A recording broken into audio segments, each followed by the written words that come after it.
She is? Okay. I see that.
Good evening, ladies and gentlemen, and welcome to the August 19th, 2025 meeting of the Chatham Select Board.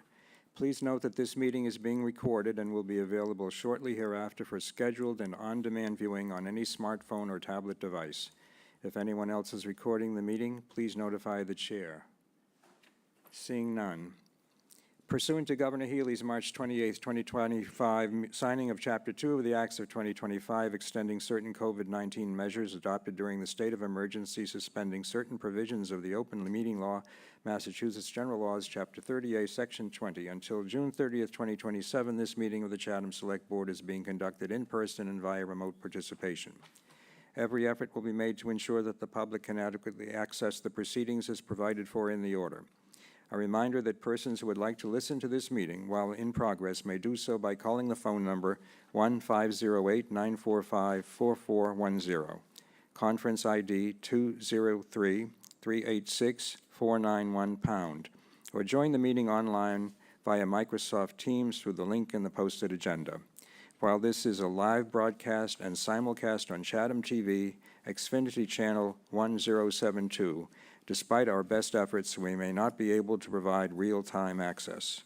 We will post a record of this meeting on the town's website as soon as possible. First item of business is to establish a quorum. Mrs. Davis. Present. Mr. Dykens. Present. Mr. Metters. Present. Mr. Smith. Present. And the chair is present. We have a very busy agenda tonight, so I'm going to try to move the items expeditiously. We have first public announcements and agenda item requests. Are there any from the board? Ms. Davis. Thank you, Mr. Chair. In keeping with our continued conversations about community sustainability and supporting year-round residences, I'd like this board to take a look at Provincetown's model lease to locals. It's an incentive program that has objectives. Well, basically, it offers financial incentives to landlords who convert short-term rentals into year-round rentals for qualified locals. Some of the objectives are to support year-round residents, encourage long-term occupancies in housing, ensure fairness and cost-effectiveness, and it would align with some of the other communities' work that's being done on the Lower Cape. Okay, I heard something about that in the news this week. Thank you. Any others from the board? Any from the public? Public announcements or agenda item requests? Yes. Greg, let me just ask, you stay right there, please.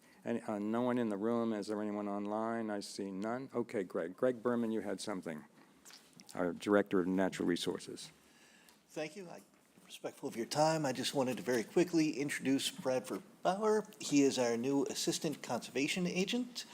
He comes to us from the Woods Hole Group, where he worked on local, state, and federal permitting.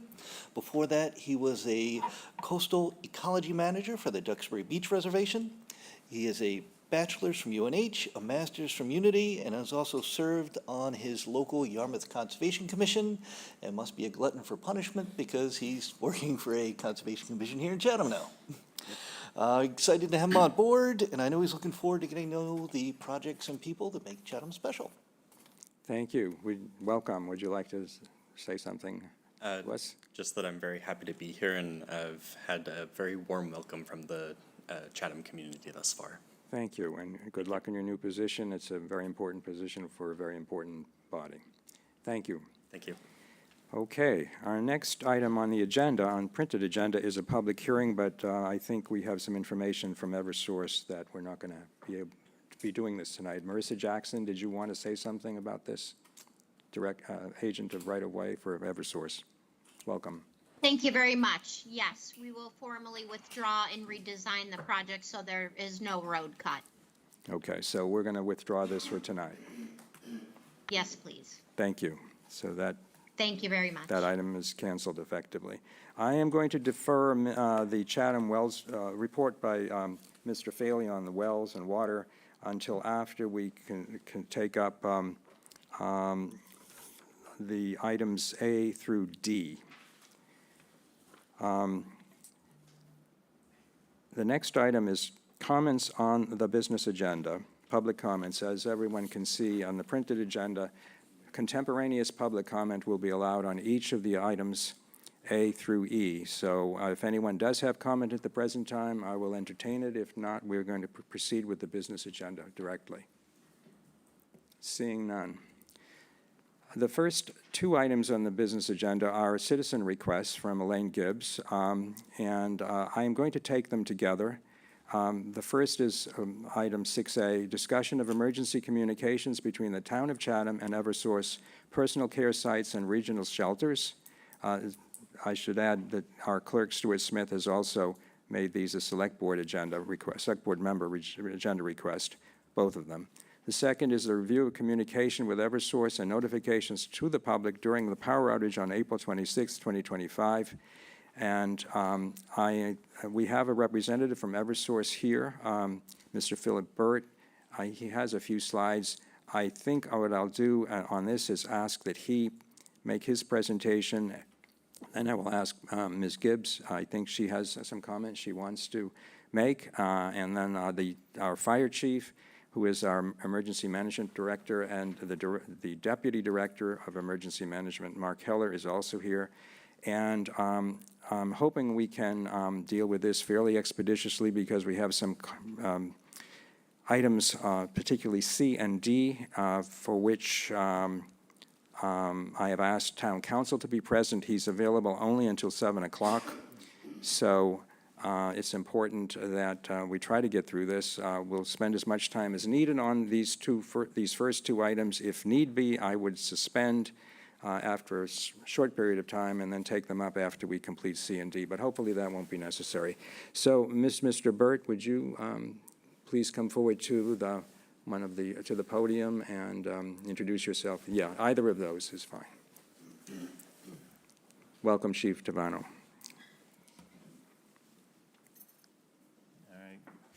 Good evening, Philip Burt, Community Relations Specialist with Eversource. So Chief and Town Administrator Goldsmith asked that I come out and talk a little bit this evening about Eversource and our power outage notification system. So I prepared a couple of slides. I'm just going to walk through a little bit about Eversource as a company. This will only take a few minutes, really. Talk a little bit about outages, how they generally happen, and what our notification process is and how residents can be made aware of an outage when it happes. And then I think also probably talk a little bit about ongoing communication that I have with the chief throughout the year, really, on an ongoing basis with respect to outages, storms, anything that might pop up in town. So as the first slide indicates, that we are a fairly large company. So I think a lot of people on Cape Cod think of Eversource solely as an electric company, but we do actually also provide gas service throughout a lot of our territory. So we operate in New Hampshire, Massachusetts, and Connecticut. Here on the Cape, it is solely electric service that we provide.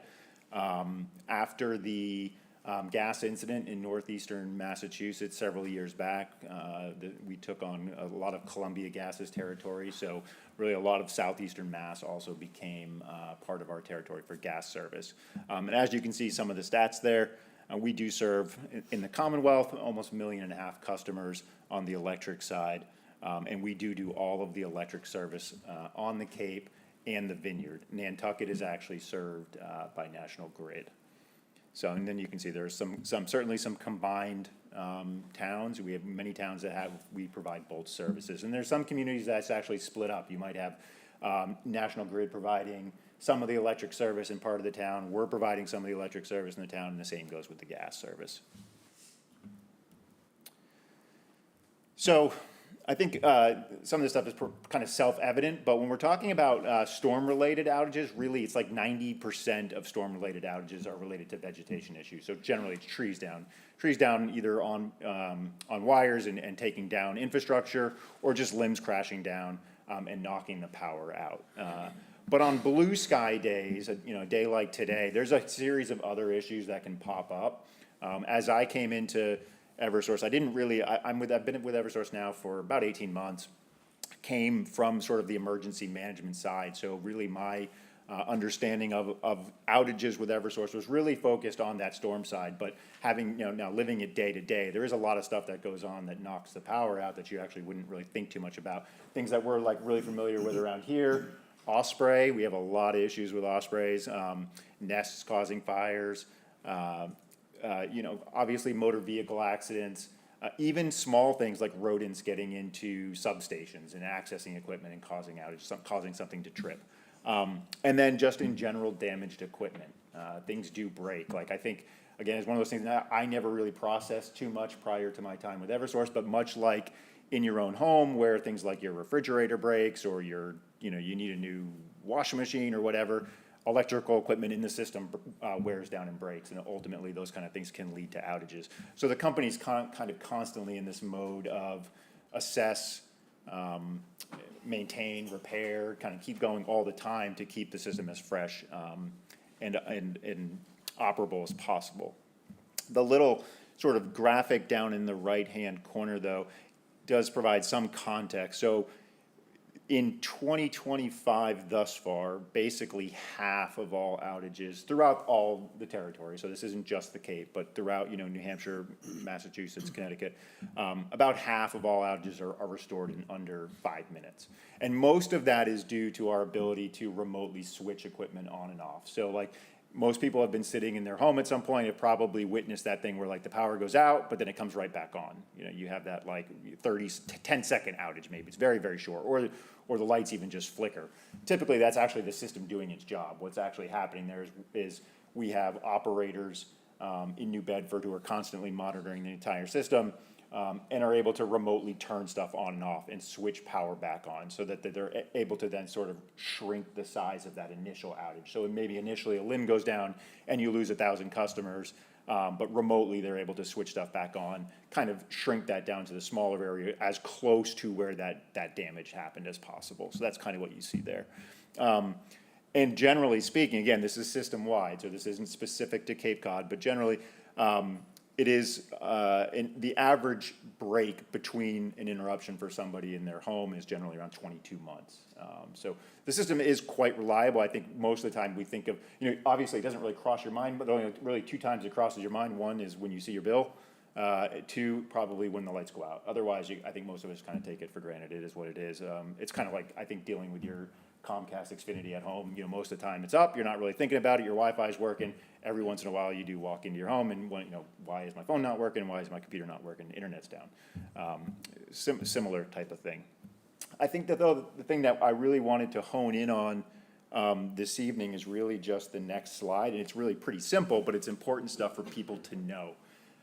For one, right now, the way the system's designed here, we actually don't know specifically in anybody's house whether your power's on or off.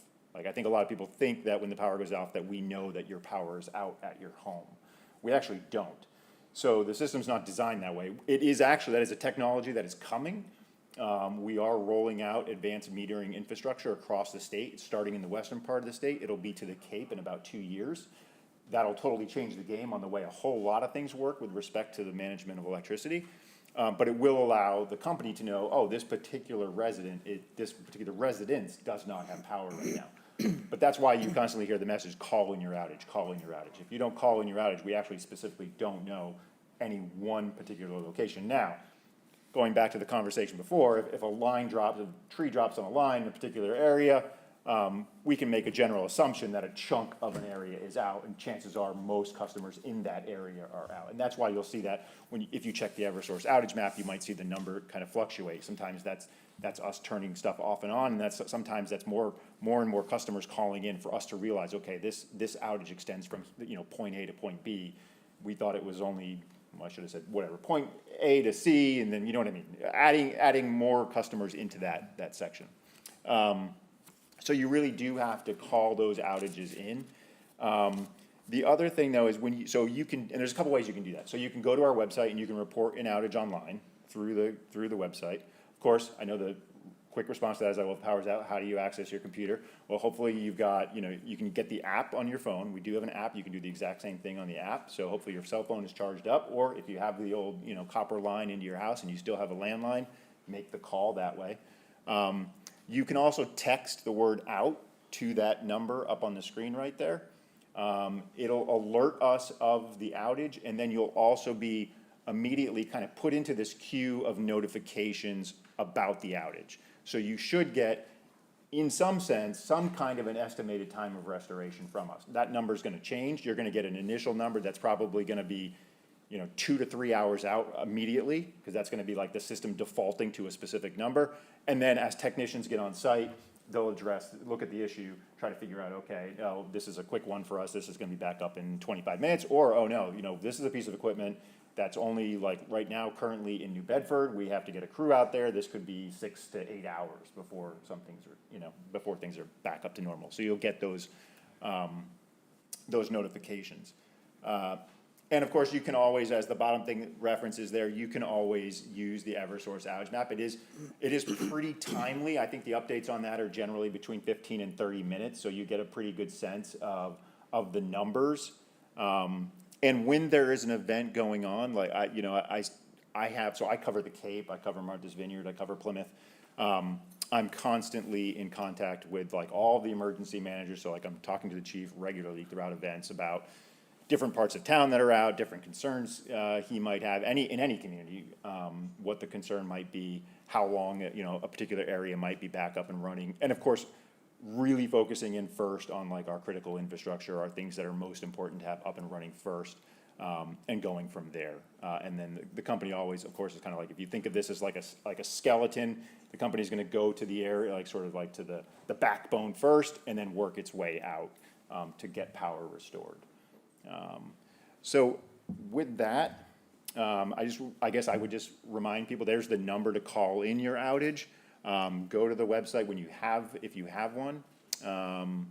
And I'm happy to, field any questions or from the board or however we want to proceed. Well, before we take questions, I just one quick one, just want to make sure I understood. The fastest way to report an outage is through texting that, if you go to the prior slide. So I guess it depends on whether you're faster at texting or calling. Okay. So either or. Okay. Yeah. This is a request from a resident. Elaine, I'm going to offer you the option of either, I know you had some remarks, either making them now. I know the chief and possibly Mr. Heller also has some comments. Did you want to hear them first, or did you want to come to the podium? It's up to you. It's about communication. Yeah, okay. I know that. Why don't you come forward? And Justin, we'll get to you in a bit. No problem. Probably just wait up here. Welcome. Yes, thank you. Elaine Gibbs. Mine was specifically about communication to the public. On April 26th, Chatham had 4,420 power outages, 2/3 of the town losing cable, internet, and landlines. By any standard, that's huge. The fact that it was warm and not life-threatening doesn't diminish the need for communication with the outside world for countless reasons. Based on the size of the outage and past experience, it could have been out for days. It's happened to us before. 361 outages were reported to Eversource by residents as soon as it occurred. Because cell towers didn't go down, we were able to use our phones to report the outage and text each other on Facebook to find out the extent and if anyone knew how long it was going to be out. So I believe we did our part. People know how to do that. If they've got a phone, they'll do it. A decision was apparently made by emergency management not to communicate at all with the public. It would have taken 2 minutes to simply post on the town website and the Facebook page that there was an outage. You knew about it, it was being worked on, and an indication of possible time for restoration. It's very frustrating when so many things are posted on Facebook on the town website, and when 2/3 of the town is out, that would probably be a good time to just send us a message so we know. Taxpayers, this goes to a lot of the issues we have in town. We spend $513,000 a year for information technology and a communications coordinator in salaries alone. So I hope the next time we have a major outage, you put yourselves in the position of the public. We are the customer, and have someone inform us on those sites in real time. It would be very helpful. Thank you. Thank you. I know you had some other issues. Do you want to, are you going to come back on? Is there going to be a presentation on, No, I think this is the whole presentation. okay, But if you wanted to address the communication thing first, why don't we do that first? okay.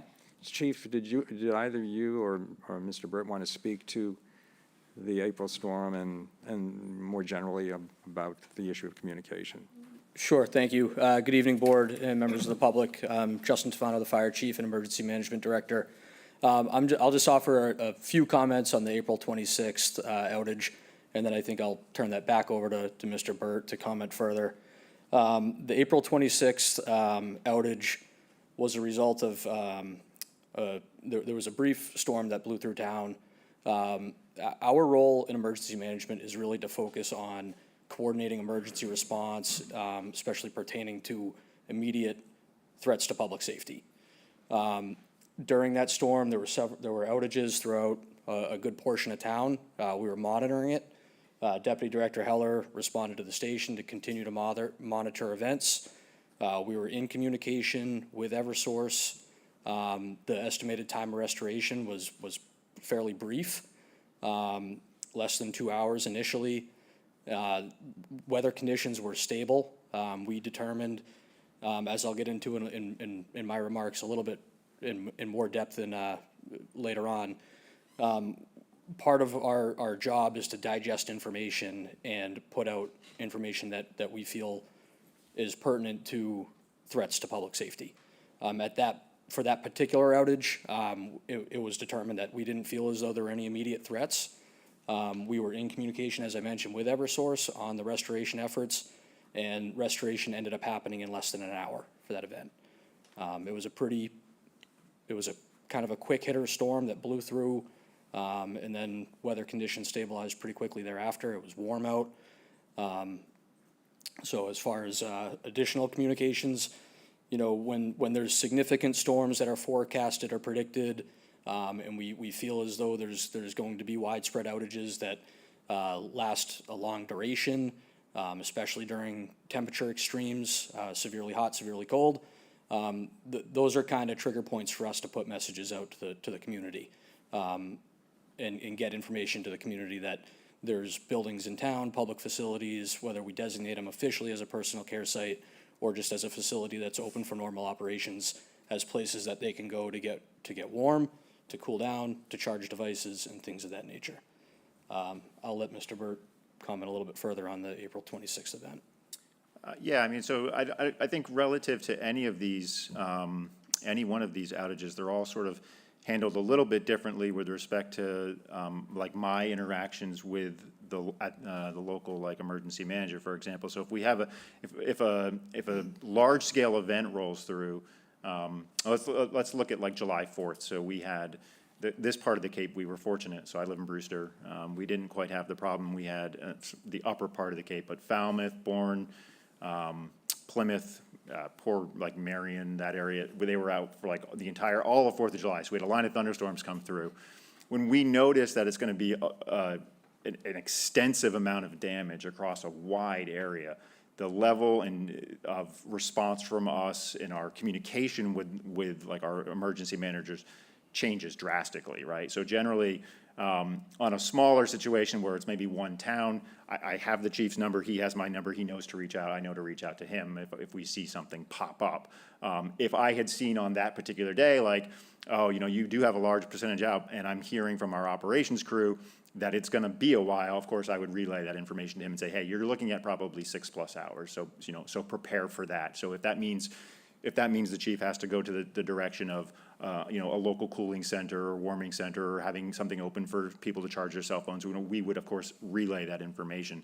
Generally, if it's something that operations is telling me, no, we've got crews on the way, it's gonna be a relatively quick fix, or probably looking at an hour or two, I relay that information to the chief, and I think most of the time, those things are accurate, and power comes back up in a timely fashion.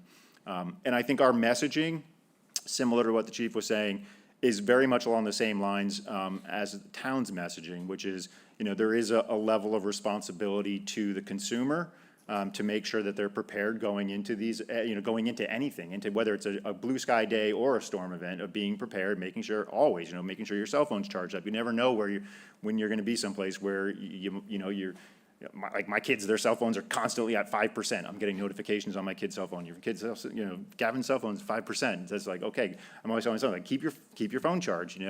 There is a level of responsibility to that, and we do put out that kind of messaging going into events, like, have cash on hand, make sure your devices are charged, have a place to go, have loved ones to check on. All of those messagings that you get, we do a similar thing on our end.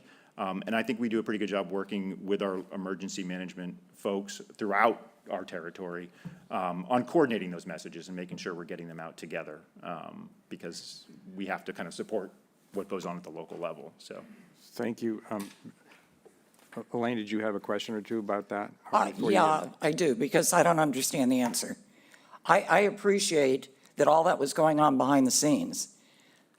But and I'm not saying we needed robocalls or anything else. Number one, all our phones were charged. We could use our phones, so we did that. But we weren't getting any information. People need their phones. It doesn't have to be a matter of life and death. People have to pick up their kids at school. People have to work from home. People have to make doctor's appointments or cancel them or whatever. There's a million things that the people need their phones for.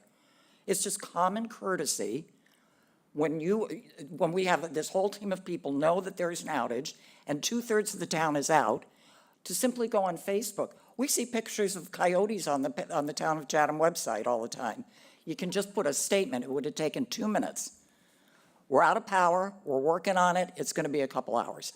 No problem. Instead, we were going, where are you?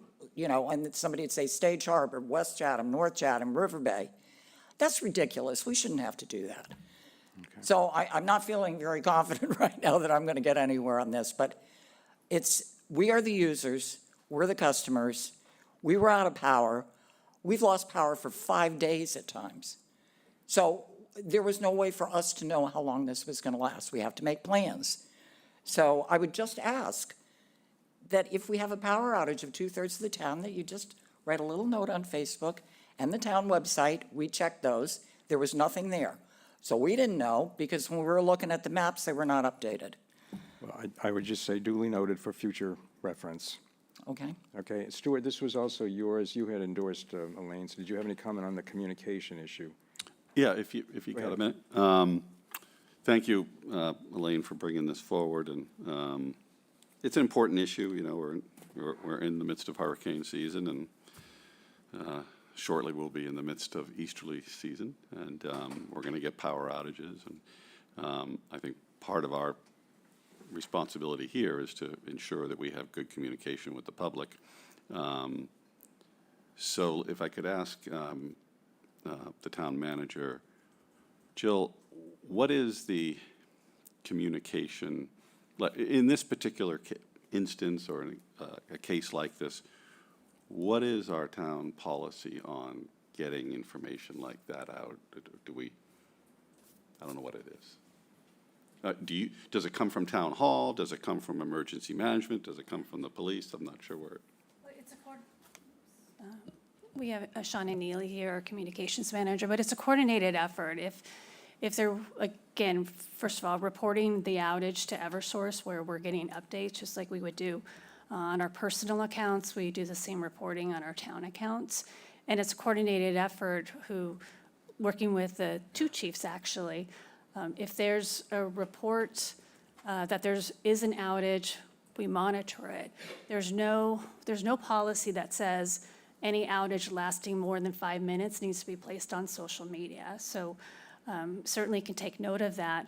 But in this instance, the outage was less than an hour, And again, the most important thing a resident can do is report the outage to Eversource so that they get signed up for the outage reports and the status that it's repaired.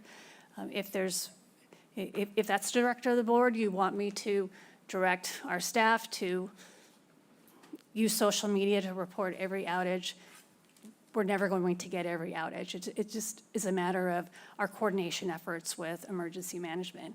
And those of us who live in town who get the reports that say that power is expected to be restored in an hour, I'm not really sure that's something that needs to be on social media, but if that's what the board wants us to do, we can direct our manager to do it. Well, in this particular case, and I share your question. I don't know what that threshold is. I think I'm not sure it's a policy statement from this board. I think it's an operational issue on your part, and whatever your instructions and guidelines are to staff, then that should take place. I think it wouldn't hurt to have some general guidelines on when these notifications can be made and when they can't, or when we're going to do it, when we're not, who's going to do it. I'm still not clear on the communications position and the emergency management folks. I like to know who I'm dealing with. Part of the problem with, as we grow our bureaucracy here, we can trip over ourselves sometimes. And I think a valid point is, there were 2/3 of the folks that were out of power in the community, and they certainly didn't know how long the power was going to be out. I don't know, Justin, did we know at some particular point how long that power would be out on the 26th? Do you remember?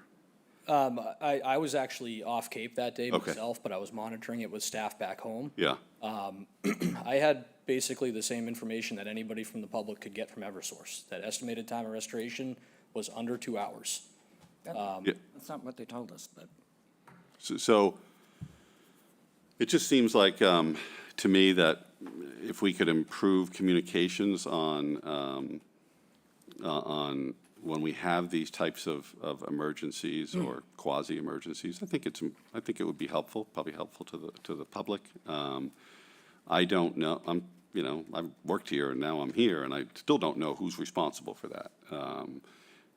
So I guess I'll leave it to some other board members for questions or comments. But I think it's a learning experience. Okay, if we can do a better job, let's do it. And it seems to me that we, at a minimum, should have some standards and guidelines as to, okay, if there's 2/3 of the public that's out of power, we're going to put out a broadcast. If it's a third, we're not. I use that as an example, but it could be whatever. But I think that would be helpful. I think it would be helpful for the public and everyone to know who's responsible for what. Appreciate the team approach, but ultimately somebody has to be responsible for making the decision on what information is going to go out and what information is not going to go out. Seems to me emergency management should be making that decision. I don't know if that's the current arrangement. So anyway, those are some of my brief thoughts. Well, my comment would be that the town manager's heard this. I think she should and will work with her staff, with the director of emergency management, and develop some internal protocol that's reasonably based. I just would leave that to him. I have my eye on the clock. I'm sorry, but I have a limited availability of town council for some other matters. I know, Elaine, I know you had a couple of other items that you wanted to talk Well, about. the other one was the bigger issue. Yeah, the personal care sites and. I will try and read fast. No, that's fine. Go ahead. Go ahead. I'm sorry. And if we need more time, we'll resume it, but I don't know. Okay, so what you want me to do it now or not? Let's do it. I can allot another 10 minutes because we Okay. want to take public comment. It'll be under 10. Yeah. I mean, in total. I have Go ahead. laryngitis. Go ahead. I think we can all agree that the primary responsibility of local government is public health and safety. Only government is equipped to do some things that we cannot. My request was to have an update on plans in place for the hurricane season and winter storms, and to have a temporary emergency warming station at the community center open overnight until dawn in the event of a major storm and cold weather. I believe you have the local authority to do that. Mass General Laws, Chapter 44, Section 31, allows municipalities to incur debt and expend funds to address emergency needs, including threats to the health and safety of persons or property. To utilize this power, a municipality can declare a local state of emergency by a majority of the Board of Selectmen. That article, 4431 defines an emergency as a disaster including, but not limited to, flood, drought, fire, hurricane, earthquake, storm, or other catastrophe, whether natural or otherwise, extreme cold, and potential for hypothermia or other health issues would fall under this definition, justifying a temporary emergency warming station. The county doesn't make a decision as to when or even if regional shelters will open until 4 p.m. Too late for a major storm that's started or imminent. We shouldn't be at the mercy of their last-minute decisions. If the storm outage is restricted to Chatham, none of the regional shelters may open. It's not in the best interest of the Chatham Police and Fire manpower and vehicles potentially needed here to drive individuals to Cape Cod Tech 7 miles away, assuming it's even open, in the dead of night in a blizzard when residents are told to be prepared to stay for a minimum of 3 days in a shelter. Chatham residents realistically are not going to get into public transportation at night in those weather conditions as an alternative. I am responding to what was in the packet in the 4-page memo. We want to remain in our town to be able to assess our property damage after a storm and do repairs in daylight hours. We shouldn't have to make a choice between the two. Taxpayers have spent significant money for the permanent community center generator, and yet the doors are locked, usually by 9 o'clock, with the light and heat on. Not everyone in Chatham has the luxury of a personal generator or money for a hotel room for a family for days, even if the town does have a partnership with area hotels, who may or may not have power themselves. When we lose power in all communication, with no internet, no cell phone service, and no landlines, which has occurred countless times in Chatham, we can't communicate with anyone, even if our phones are fully charged, let alone call neighbors or 911 as we've been instructed to do. AT&T is notorious for cell loss. The entire purpose of establishing emergency plans in advance should be to keep the plan simple, with minimal requirements, variables, and roadblocks, and notify the customers, Chatham residents, before we lose power. We're not going to get the memo after. I take exception to the abdication of town's responsibility, lecturing us in the final paragraph in that memo. Quote, "It's essential to continue to emphasize the need for personal accountability, self-preparedness, and supporting friends, family, and neighbors who may not be able to fully support themselves. The public should be prepared to be self-sufficient for up to 72 hours following an emergency event," unquote. That could mean spending 3 or more nights in a house with no light or heat in sub-zero temperature. And that happened several years ago. We were out for 5 days. The town transferring accountability and responsibility for neighbors' very survival to people who are also in danger and required to be self-sufficient for 3 days, I don't think is acceptable. That shouldn't occur under any circumstance as an actual plan in the United States or Massachusetts, let alone Chatham in 2025. Translated, it means we, the residents, are on our own. The personal accountability and self-sufficient quote sounds like a town liability disclaimer in the event of accident or injury as a result. Not everyone has full-time neighbors or friends and family in town in the dead of winter. We're not children, we're not inconsiderate, we're not uninformed, and we're not novices when it comes to storms, as that clearly implied to me. We have to learn to be resourceful. We have had to learn to be resourceful and prepared through countless outages and do what we can in an emergency to help our neighbors. But town resources should be there if needed. Residents expect a higher level of accountability, responsibility, and respect from the town. It's ironic that the community center, police and fire departments, town hall, DPW, the annex, the council on aging, and the harbor master's office all have generators and heat and light that we paid for, and not one is open overnight for residents for our use in an emergency. I said, it's kind of like those people on The Walking Dead, you know, we're all outside banging on the door asking you to open it. To be clear, this isn't a request for a permanent warming station or a local emergency shelter. It's a request to simply unlock the door for a temporary overnight place to go during a local, potentially life-threatening declared emergency. We're not in a major metropolitan area, and we're not potential vandals or criminals. So that, in terms of having a police force, because that's what the cities do. And if we can be expected by the town to survive in pitch black with no heat for 3 or more days, we can certainly survive in a warm heated building with light until dawn without food or a bed for less than 8 hours. So my recommendations are detail 1 EMT and 1 police officer to the community center who was on duty anyway. Ask for a few volunteers and pay them. It can be funded by one of the town manager's accounts. People can be instructed to bring their own snacks and water if you want. You can have them sign a document releasing the town from liability if that's what you're afraid of. State and county rules have no penalties defined for opening a local temporary emergency overnight warming station during a local declared emergency. Chatham can set an example for other towns facing the same challenges, because they are. We never know when the shelters are going to open. The deadly consequences of the camp storms in Texas should be a wake-up call to every community in the United States. Local governments deflecting the blame to their own citizens, the county, or the state for the rules and regulations in place, and the lack of local preparation in life-threatening situations doesn't work anymore as an excuse and should not be the status quo. The responsibility rests with each town, whose towns have different unique circumstances and needs.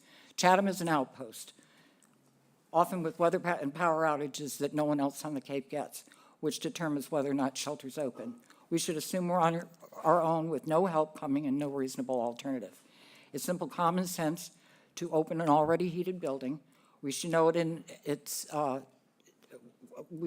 an option if needed, so that people would know ahead of time. If even 1 person shows up, it's worth it.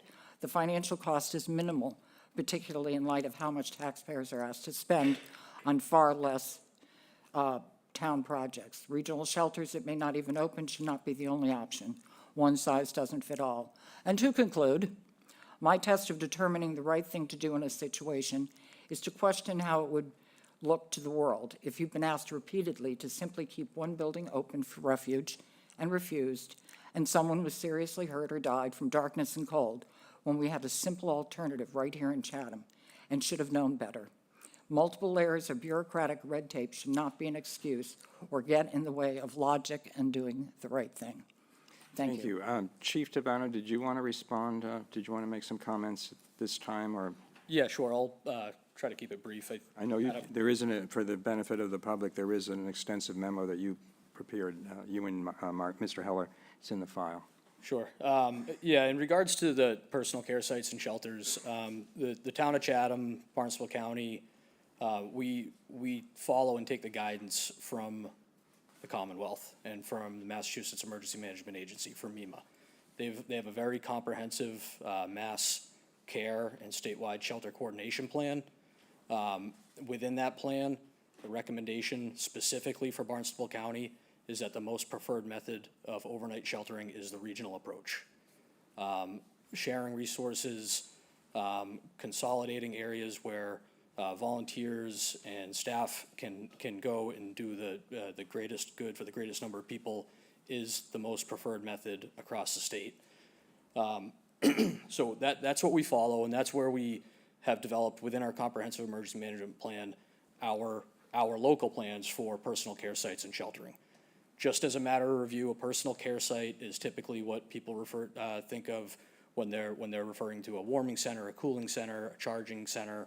It's designed to be temporary in nature, predetermined hours with closure times. Those personal care sites, in fact, inform the decision makers locally and across the county and across the state of the greater need for overnight shelters.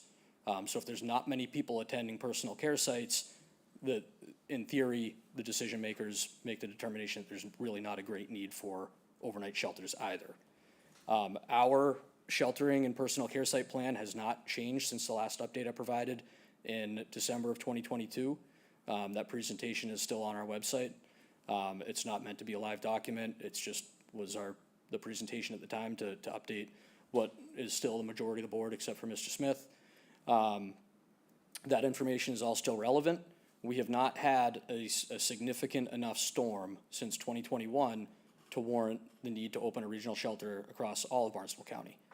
That previous storm in 2021, at the time, Cape Cod Technical High School, which is our primary regional shelter at this point, was not fully operational. They were still under construction and finalizing construction there.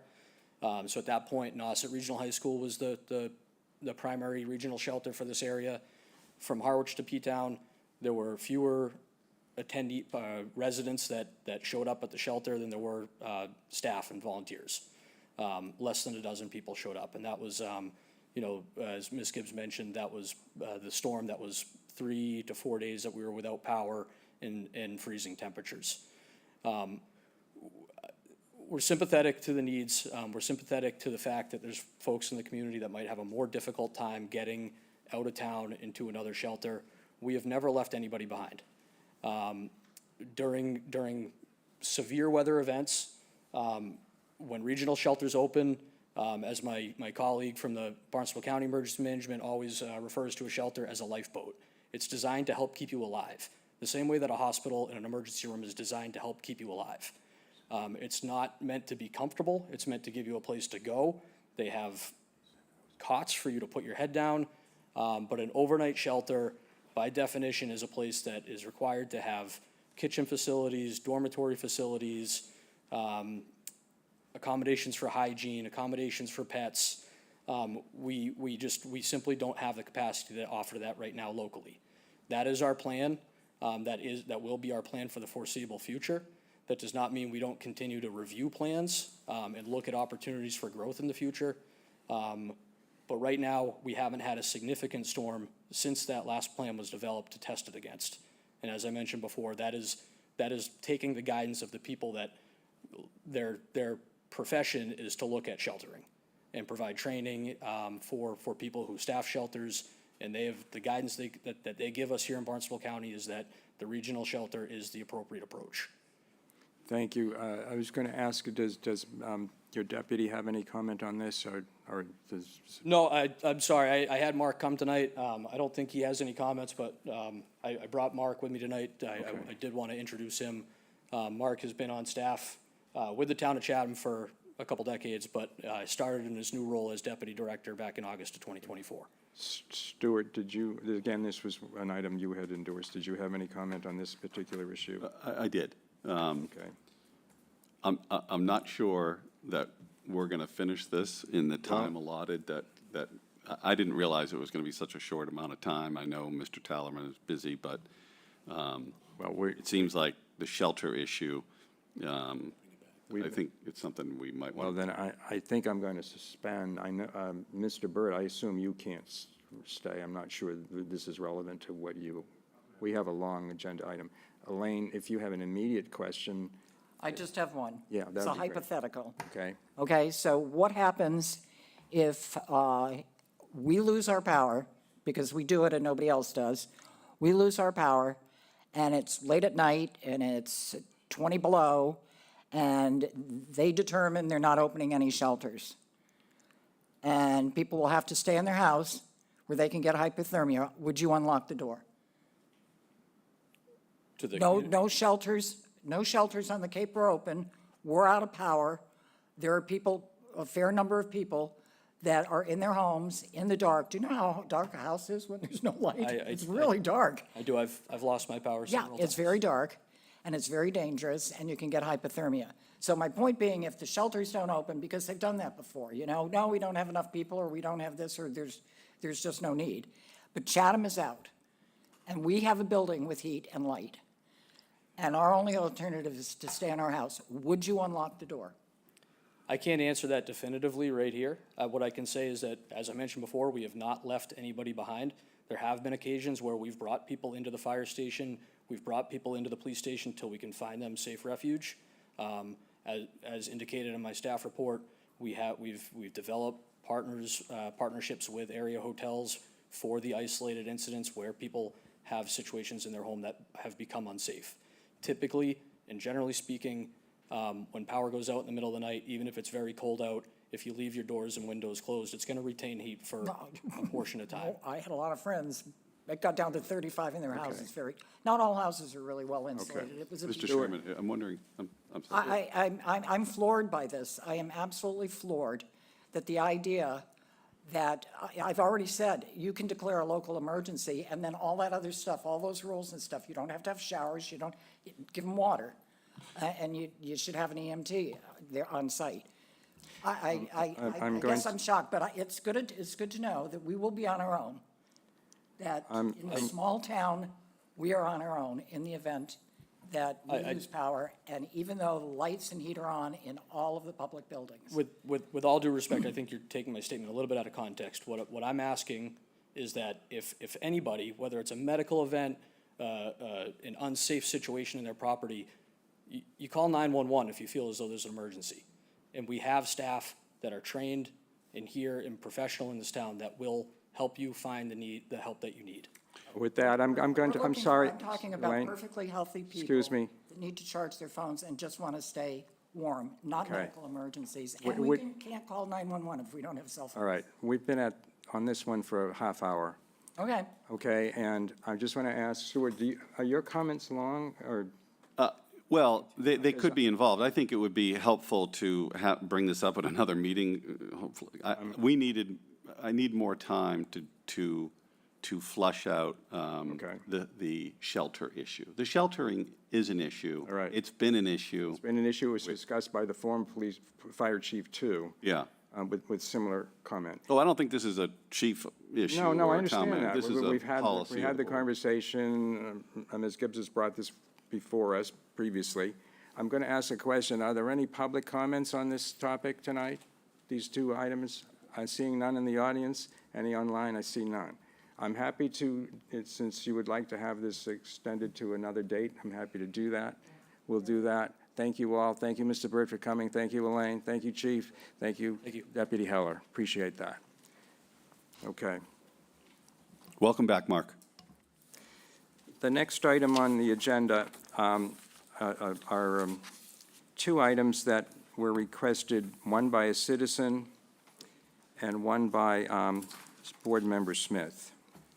I'll read what they are. The first, this is item 5C, discuss legal issues with respect to affordable housing regarding range of action available to the Zoning Board of Appeals, the Planning Board, and Select Board under Massachusetts General Laws, Chapter 40B. This was requested by Chatham resident Rick Levitt.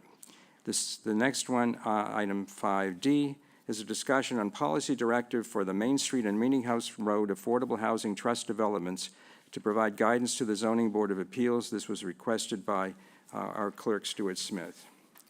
These two items are interconnected, and we will take them up together. Let me explain why they are on the agenda.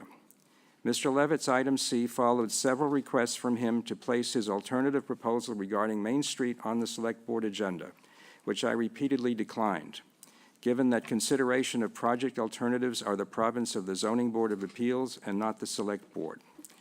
Only when he narrowed his request to consideration of the legal roles of the Zoning Board of Appeals, the Planning Board, and the Select Board in a 40B did I agree.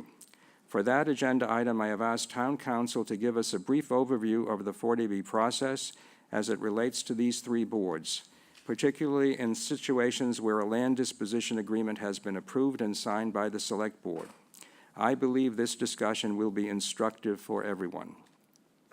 Board Member Smith's item D for a discussion regarding policy directive to the Zoning Board of Appeals has been placed on the agenda pursuant to Select Board policy that, as a general rule, requires items requested by a Select Board member be placed on the agenda within 1 month. While the Chair has some limited discretion under that policy, I am not going to silence a fellow Select Board member, especially one who has joined us only recently and did not have the opportunity to participate in the Select Board proceedings involving the Main Street and Meeting House Road projects. I view both this item and Mr. Levitt's item as a discussion on process, and I intend to keep it that way. Town Council will also be available for advice during item D, including discussion of the scope of the Select Board's existing rights and obligations under the Land Disposition Agreement. As for public comments, this is a discussion on process, and speakers are asked to confine their remarks to that. No comments will be accepted concerning the merits or the particulars of either the Main Street or the Meeting House Road projects, whether pro or con. Those applications are exclusively before the Zoning Board of Appeals. Anyone wishing to make comment on such merits or particulars is respectfully requested to take them before the Zoning Board of Appeals. They will not be heard here. Also, Select Board policy limits public comments to 5 minutes in total per speaker, and that will be enforced. The town manager will be keeping track of time. Nonetheless, in the interest of time, I would encourage speakers to confine their remarks to 3 minutes if possible. I am sorry if anyone might differ with these protocols, but the Select Board, by unanimous votes, has committed itself to 2 land disposition agreements, and these constitute contractual obligations which govern the Select Board's responsibility in regard to the matters currently pending before the town. Now, I will begin with item C. I will call on our town council, Mr. Talaman, and then I will ask Mr. Levitt for his comments. Jay, can you give us a brief understanding of the 40B process as it relates to the 3 boards in particular that Mr. Levitt has asked about? Absolutely, Dean. Let me see if I can encapsulate this. 40B is a longstanding statute that has changed a little bit over the years in the way it's been implemented. I think starting with the basics, the concept behind 40B is to centralize all permitting in one board in order to expedite permitting of affordable housing.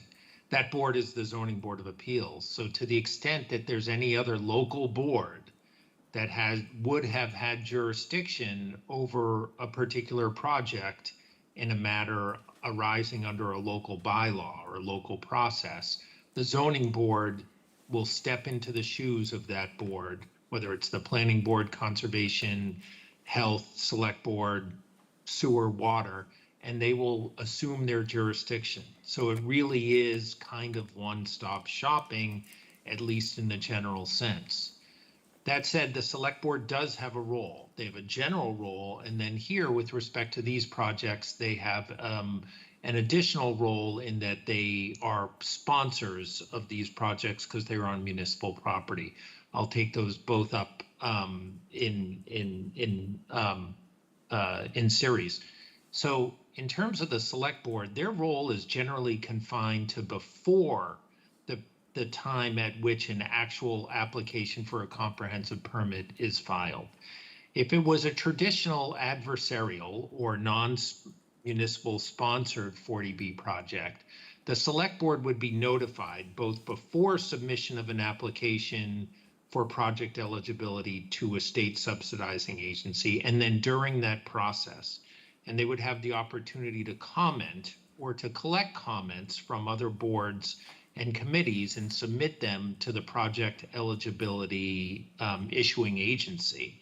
That process can be robust. It almost always results in an approval by the subsidizing agency, but very often the select board can use its authority to gain certain concessions from the subsidizing agency in terms of what will be reviewed at the Zoning Board of Appeals. In instances where the select board is a partial sponsor of a project, as it is here and as it is in other types of programs administered by the state, then the select board has a slightly larger role in that they essentially will sign on to a development concept and in this case sign an actual development agreement in that it involves municipal land.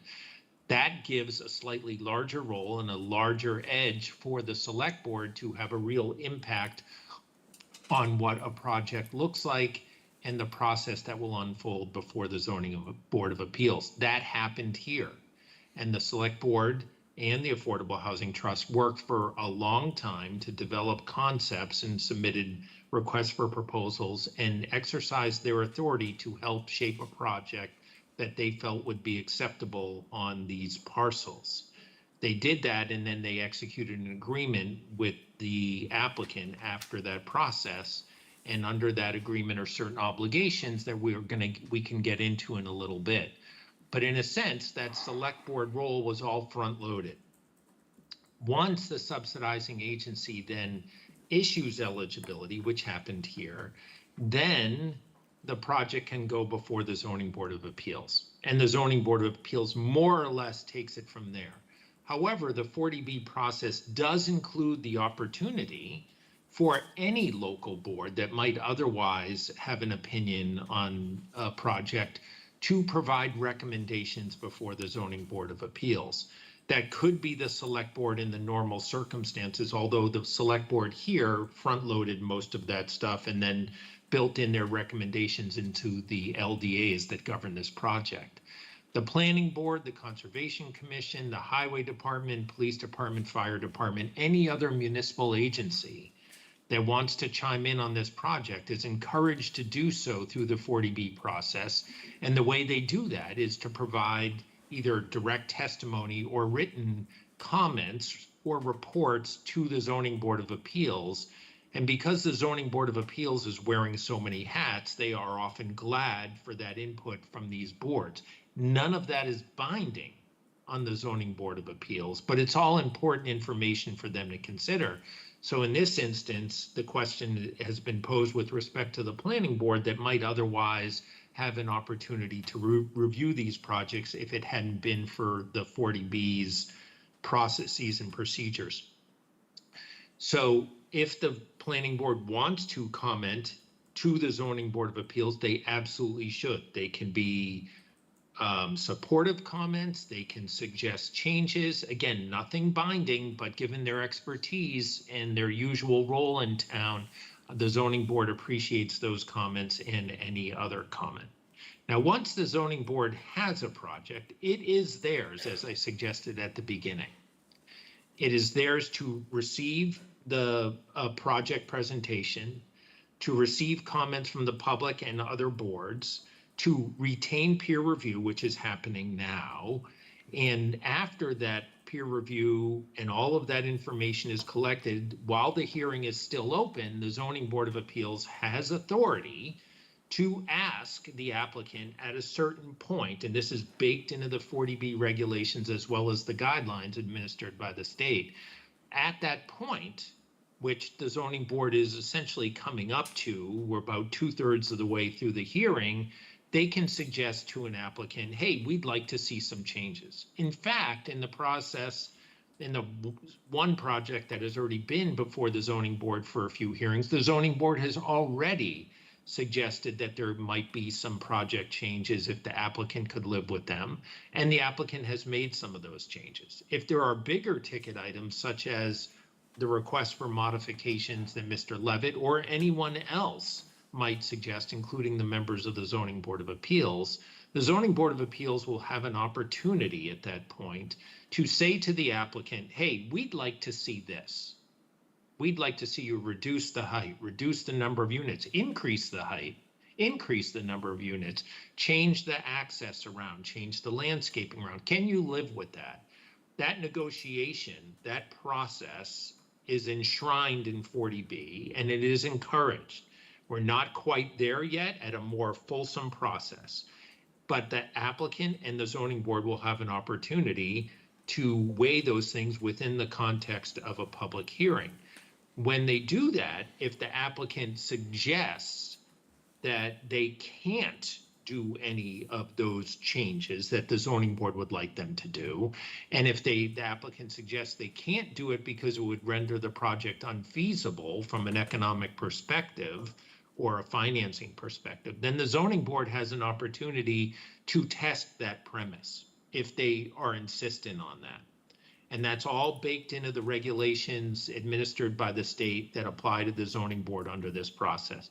Again, we're not there at this point. I know that at least in one of the projects, the project proponent has suggested that they have minimal ability to take on some of the suggested changes, but we're really not at the point where we would test that process. That's all out there in front of us.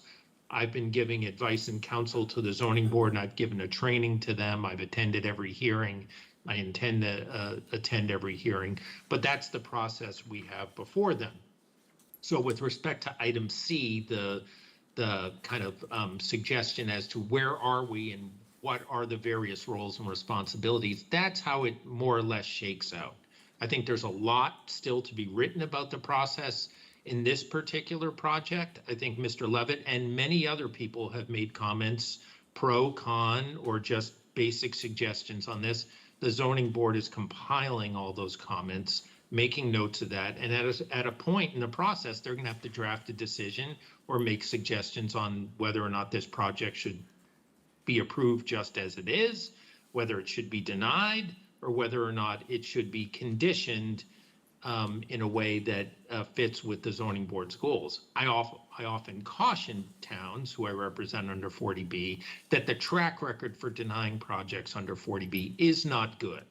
So we generally work on projects in a way that we can approve them with conditions that an applicant can live by. That's not to say the zoning board doesn't have the authority to deny a project. It's just that it's difficult to sustain a denial because the burdens of proof are flipped. Normal zoning, all of the deference goes to the zoning board of appeals. 40B zoning, all of the deference goes to the 40B applicant, and the bandwidth to say no to a project or to condition it into oblivion, so to speak, is very slim. So that's the process before us. Lots still to do. The zoning board and their chair are deliberately going through this process and then just starting it in the other projects. So we have still a lot of runway left in front of us on all of that here. Thank you. I hope that answers that. I have two questions, and I'll ask other board members if they have questions. Apropos of a situation where an applicant is unhappy with what the zoning board has concluded, they can appeal to a state body. Is that correct? Is that how Yes, that they would works? appeal, to the Housing Appeals Committee, which is an administrative agency within the Executive Office of Housing and Livable Communities, which is the former DHCD. They conduct what we would call a 30A hearing. It would be an evidentiary hearing. Again, the towns can fight there but the track record is that in over 90% of those appeals, the developer ends up in a more favorable position than the zoning board does in that kind of battle. They are essentially an agency charged with applying the deference that's to be applied to affordable housing projects. My second question is, you talked extensively about the role of the zoning board and also the planning board, and you touched on the select board. I know that item D coming up, and I'm going to turn to my colleague, Mr. Smith, at one point to pursue that. But I guess I really wanted to, since Mr. Levitt did ask this question, what is the authority of the select board vis-a-vis the zoning board of appeals in a situation such as we have pending where an LDA has been approved, having in mind that historically in connection with the two projects that are currently before the zoning board of appeals, we had two members of this board who, when the time for recommendation came, and the decision was made by the town manager, two members of the current board supported the recommendation of the town manager, and two members did not. But subsequently to that, we were presented a land disposition agreement, and I can speak for myself. I was one of the members who did not support the town manager's recommendation, but I did support the land disposition agreement because I felt at that point my responsibility was to look out for the best interests of the town once the decision had been made. So we have that situation in both applications. And I assume an individual member of the select board can go before the zoning board and offer his or her comments.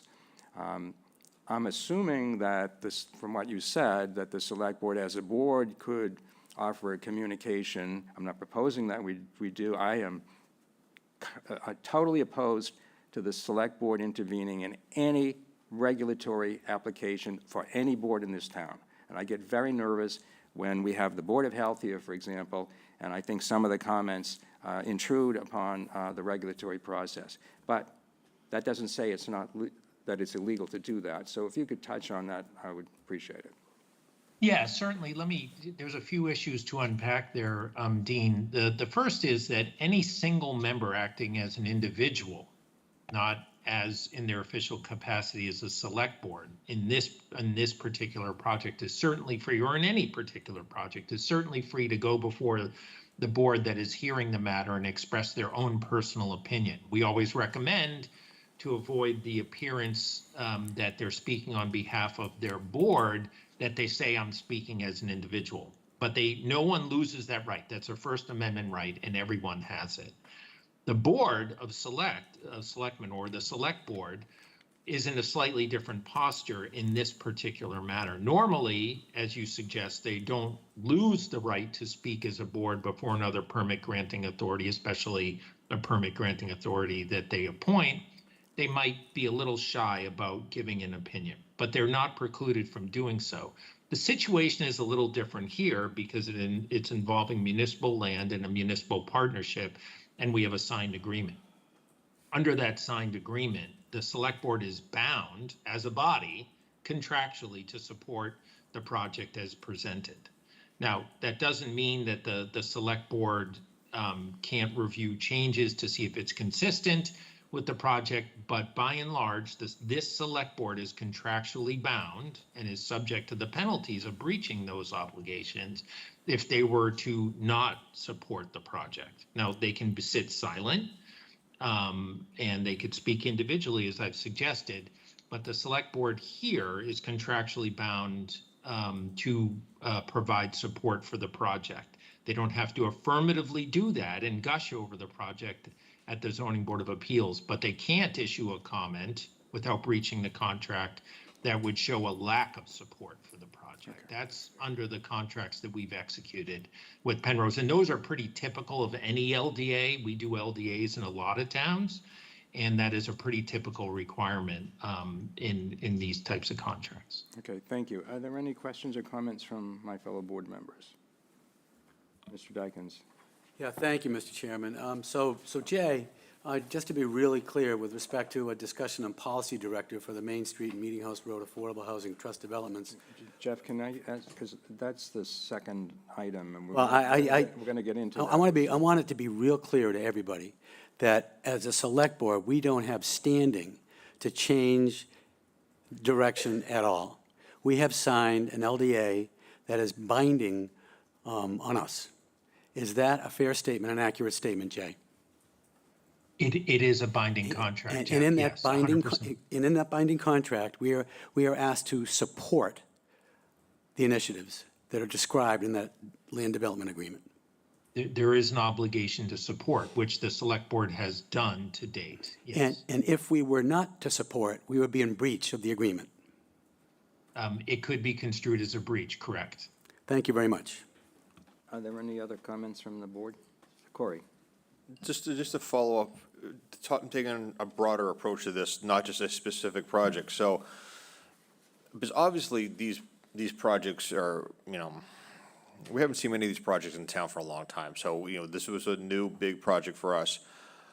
But moving forward, if we have a bigger project, from a select board's perspective, our greatest window of opportunity to weigh in is just prior to if an LDA is required, it is just prior.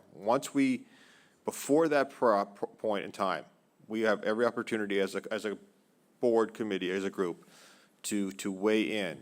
But once we come to the conclusion to sign or not sign an LDA, by committing to the LDA, signing it, endorsing it, we basically have turned over our portion, we have stopped our kind of review of the committee and passed it on to the next entity, which was, in our case, the Zoning Board of Appeals. Is that a kind of a correct view? Well, yeah, Corey, it is a correct view if every single project was going to be exactly like this project that involved municipal property and municipal cooperation on the affordable housing side.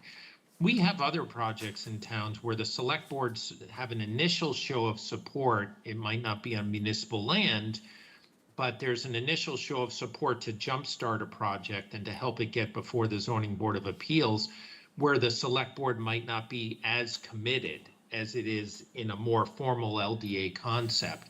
So no two agreements are the same. Here, there was it became part of the process, a necessary part of the process to have a slightly tighter LDA. There may be other projects in town, including affordable housing projects, that the select board wants to endorse, but they may hold a few cards back in case there are changes to the project. Or I've been involved in projects where at the time the select board endorsed it, there hadn't been an investigation of, say, an environmental issue, so the select board might carve out some ability to backtrack a little bit. That's not the process here. Every agreement, every situation is a little bit different. This is pretty typical. This LDA is pretty typical of a more complex negotiation and process, but there are other shades of gray in different kinds of contracts. But if you were confronted with a similar situation as this, almost every single developer is going to look for that municipal support through that kind of clause that we have in this LDA. All right, thank you. Shireen, did you have something? And just to reiterate, to be clear, in the LDA, it does say that the select board will cooperate and support the Penrose project. Correct. Okay, thank you. Rick Levitt, this was your request, so you're welcome to come to the podium and. Thank you, Mr. Chairman. I'm Rick Levitt. I had a very simple request, and this is quite complicated, but I think, Jay, you've answered my question, but I'm going to ask it again.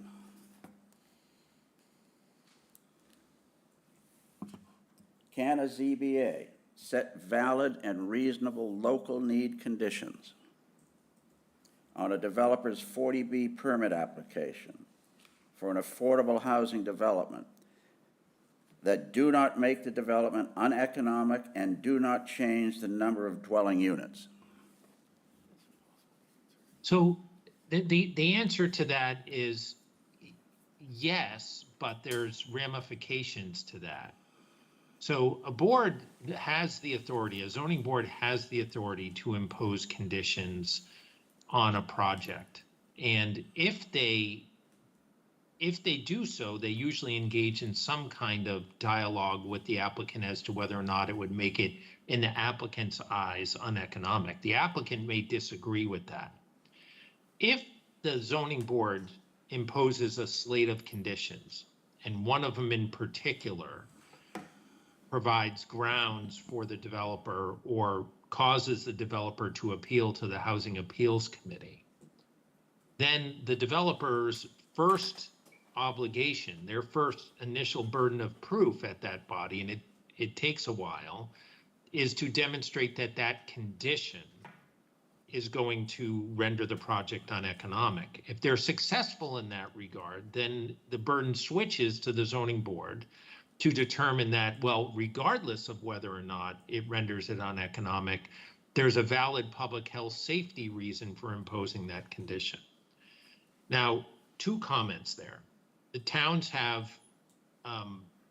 not an awesome track record in determining that or in beating back an argument by a developer that a certain condition renders it uneconomic. That's because, and I'm going to be a little jaded here because I represent a lot of towns that have lost a lot of 40B cases. The math they use for determining economic, uneconomic is not particularly friendly or intuitive to municipalities. The second thing that I think is important to realize is that if a developer really is only concerned about one condition, if they're going to spend the time at the Housing Appeals Committee appealing the condition that's most egregious, sometimes it's a reduction in units, sometimes it can be other things that cost them a lot of money.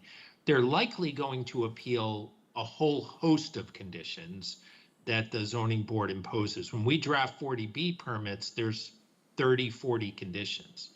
And our concern sometimes is that we lose some of the benefit of some of those other more peripheral conditions. So a developer is largely going to go to the Housing Appeals Committee with the attitude of, in for a dime, in for a dollar when it comes to challenging conditions imposed. So we're always a little mindful of what we're getting into. And if we impose 30 conditions and they're really great, we think they're really great, and the developer's really dissatisfied with one of them, we have to weigh the benefit of that one versus the benefit of the other 29 conditions. So it can be a little bit of a dance there. I know that's a roundabout way of answering your question, so, but I hope it was helpful. Well, yes, no, it wasn't roundabout. It's typical of an attorney, wouldn't it? So I'm just going to reiterate what you said. The ZBA can set valid and reasonable local need conditions, emphasizing local need conditions, on a developer's 40B permit application for an affordable housing development that do not make the development uneconomic and do not change the number of dwelling units. Is that correct? With the exception of the last part, certainly not changing the number of units could be a significant factor, because that's kind of where the rubber hits the road, the Right. density of these projects. But there could be other types of conditions that upset the apple cart that are very costly to a developer. We most frequently see battles over reductions in density, but that's not the only battles we see where developers suggest that the conditions are uneconomic. But your point is well taken. Yes, the zoning board does have authority, and pretty broad authority, to impose conditions.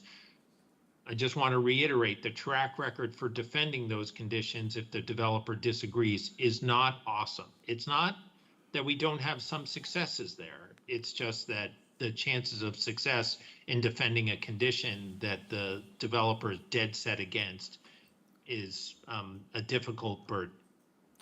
Well, thank you very much. I appreciate your comments. I just want to note that even though the timer says 5 minutes, you are not subject to that time limitation, because you are the requester of this item. So if you had more questions or comments, I'd be happy to. No, I do have comments on the item G. Okay, we'll get to that one. But I just want to ask one question. My comments don't relate to the Meeting House Road or the Main Street.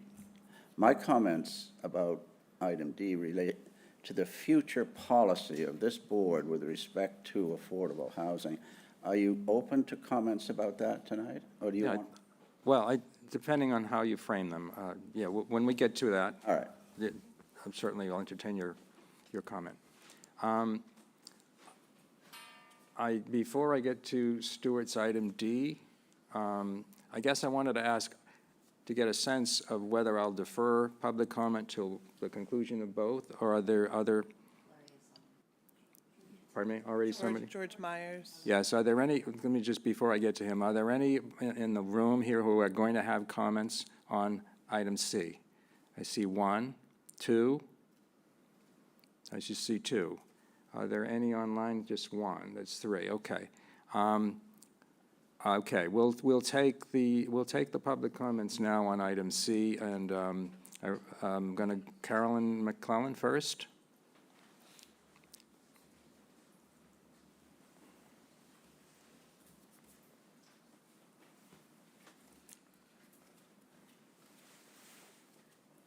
Carolyn McClellan, South Chatham. And yeah, I just had a question for the attorney and make sure my understanding is accurate. You did mention that like 90% of the towns fail when they appeal. And my understanding is that in the case of an appeal, the state would be looking at, one of the big things that the state would be looking at would be our current SHI and the last 10, 15 years of progress that we've made to increasing that SHI. And specifically in our regards, we're very low and we've built almost nothing. So that would be weigh heavily in their decision, probably not to support us appealing the current proposal. Is that accurate? Carolyn, would you just explain what SHI is for the public? Subsidized housing inventory. So we're at, Thank I you. think, 4.9%, and we've built only 10 in 12 years. Right, so they don't really look to progress that you've made in the last 10 years unless you have made enough progress to meet what we call some of the safe harbors, Right. where you make interim progress. If you are under 10%, it's just, they don't even look at it, really. It's just you're subject to 40B. They don't consider how much you're under. You could be at 9.9% or 1%. If you're under, it's just a benchmark at which you're subjected to 40B, and there's no further consideration of that by the Housing Appeals Committee. You could have made fabulous progress and have a number of projects in the pipeline, and with some exceptions on some minor standards, it's not really going to be relevant. They're going to check a box that says you're under 10% or under any of the other safe harbors, and then they're going to move on to the rest of the hearing that's before them. Okay, so to your knowledge, anybody, any town that's, that was in that 10% that maybe won an appeal, were they under the 10% SHI? I mean, we've won a few appeals here and there, more on technicalities than on the merits. So, but if you're there at the Housing Appeals Committee, it's because you're under 10%. If Okay. you deny a project and you're over 10%, then the Housing Appeals Committee doesn't have any Right. jurisdiction. So Then you're in all safe those harbor. You're in projects safe are harbor under then. 10%. Yeah, Safe, okay. correct. All right, thank you. That's my question. Thank you. Thank you, Carolyn. Sir, you?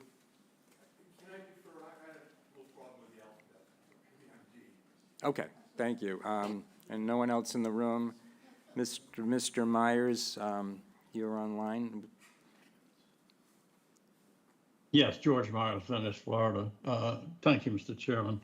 I just want to clarify something about the land development agreement, I guess it's called. It's my understanding from what town council said is that there is no positive obligation on the part of the select board to support every request for a waiver or every opposition to a condition that a developer makes. Is that correct? What I would say is the select board doesn't have to chime in at numerous points in the zoning board process to reassert its support for the project.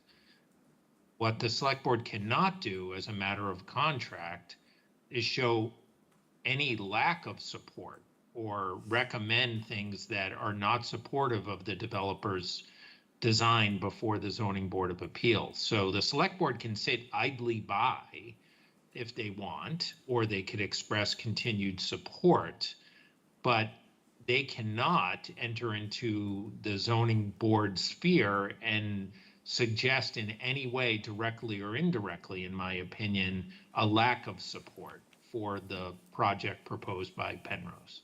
Okay, I understand that. So a majority of the board could refuse to provide any additional support to the ZBA. Well, I think it's a little bit more than that, George. If a member in the minority of the select board chose to go individually to the board and was making comments in their official capacity, that could be viewed as violative of the agreement. If they did so individually, because they individually had a problem with the project, and stated to the zoning board, these are my individual comments and not my comments as a select board, I don't think anyone could deprive them of that First Amendment right. I understand that. That was my next question. Yeah. Thank you. Okay. Well, I have one other, can I have another question here? Yes, you have 2 minutes and 38 seconds. Okay.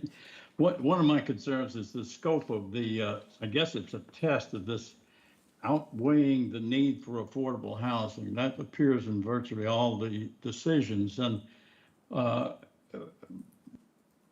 I'm concerned that when you're dealing with a particular condition, for example, if a ZBA sets a condition for some sort of recognized local concern on a 40B application, some concern that doesn't make the project uneconomic, as Mr. Levitt said, it doesn't change the number of units. In fact, it can reduce the number of buildings on the project, for example, and it doesn't represent a complete redesign of the project.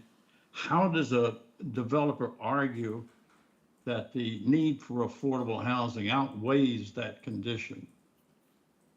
Well, so there's a few things there, George. The first is that it's not the developer's burden to do that. It would be the town's burden. The burden switches there to the town to demonstrate that the local concern that underlies the condition. In an instance where it does render the project uneconomic, it's the town's burden to make that demonstration, and the developer is just playing defense there, but they could offer comments as to why. That bar is very high for a town, and it's been eclipsed a relatively modest number of times over the 56 years that the statute has been around. Well, you mean the bar of uneconomic? No, the bar for uneconomic is a different question. If the developer doesn't prove their burden that a condition renders it uneconomic, then the town wins, period. They don't have to take the next step. It's only where the developer does demonstrate that a condition renders a project uneconomic that the town, then the burden shifts to the town to then demonstrate that the condition is necessary to secure public health and safety. Okay, so the key is uneconomic. Well, it's the key, yes. It is a threshold determination.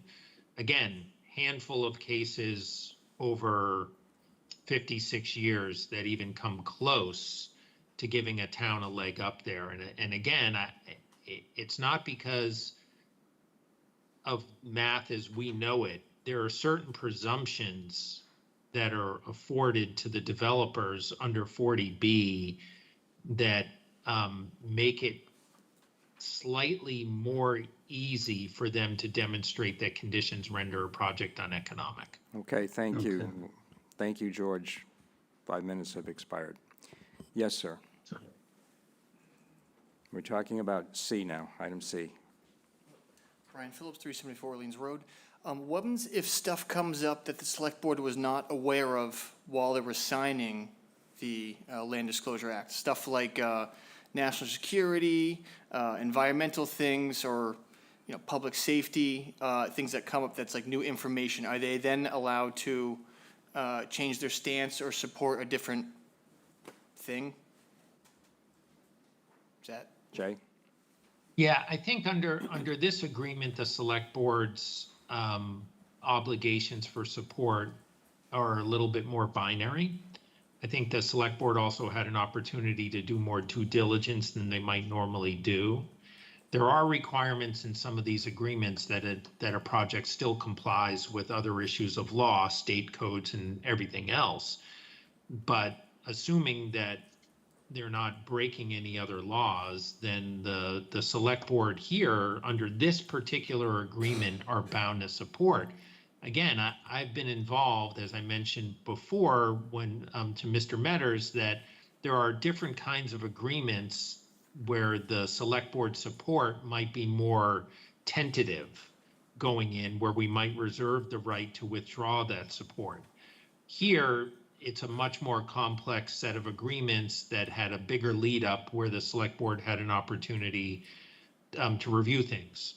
And so the generic show of support that's required under this agreement is pretty all inclusive. So even if they realize it's a bad idea for reasons they didn't know before they signed it, they still have to support it? Well, their support was limited to doing what they've already done. What they can't do at that instance, if something comes up that is new information that they don't like, is that they can't now go critique it. They don't have to continue to support it affirmatively before the board, but what they're not allowed to do under the existing contracts is to go before the board and pan it and suggest that the board take action or change the project or deny the project. That's precluded by the existing contract. And what are the penalties for doing that?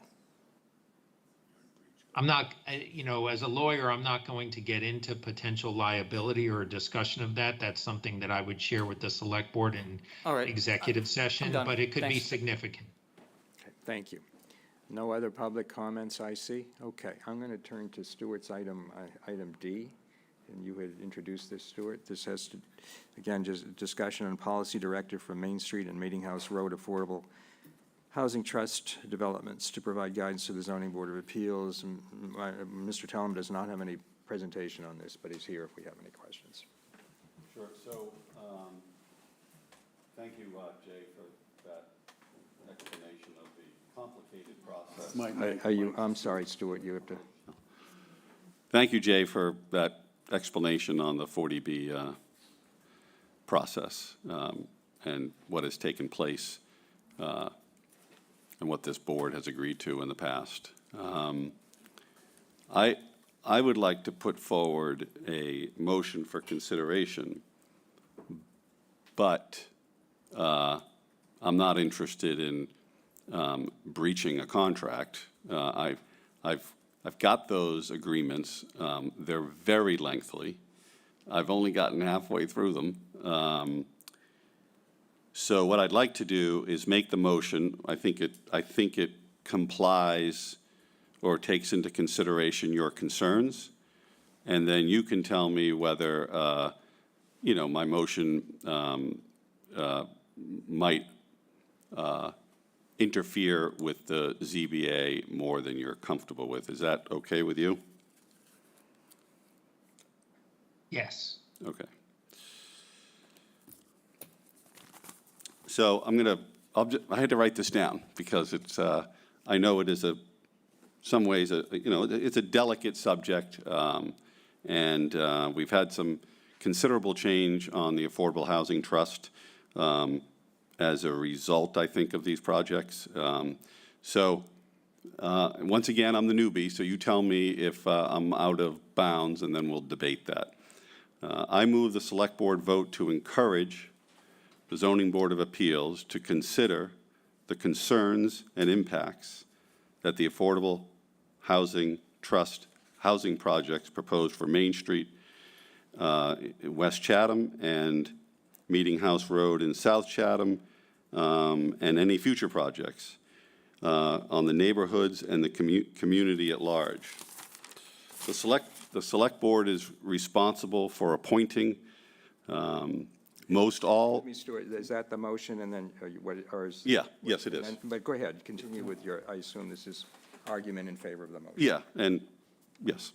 The Select Board is responsible for appointing most all regulatory boards and commissions as well as advisory committees. That's contained in Part 3, 3-2 of the Town Charter. Further, the Select Board serves as the chief policy-making agency of the town.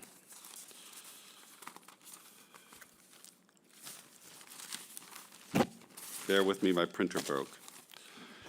In this leadership role, it is essential that the Select Board provide input to the various boards, commissions, and committees on various issues facing our community and the neighborhoods. This policy statement is provided for guidance and not instructional.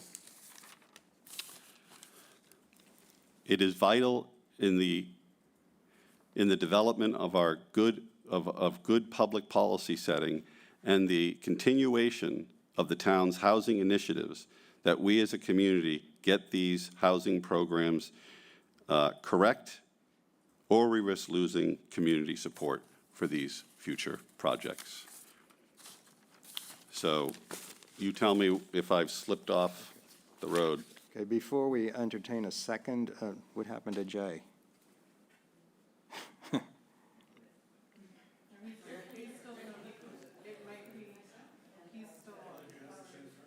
I'm sorry, I had to switch over devices. I apologize for that. So Jay, you heard the motion. Before I entertain Did. a second, can you opine as to whether this is something that the select board could vote on or not?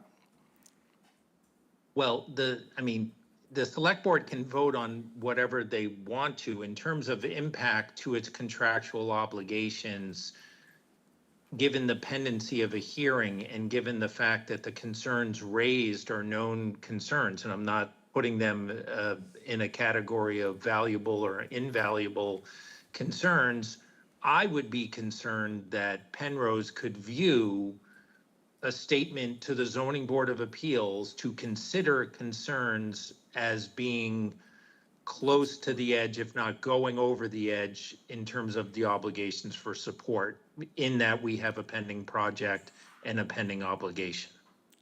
Even though the motion is not instructional or directive of any sort.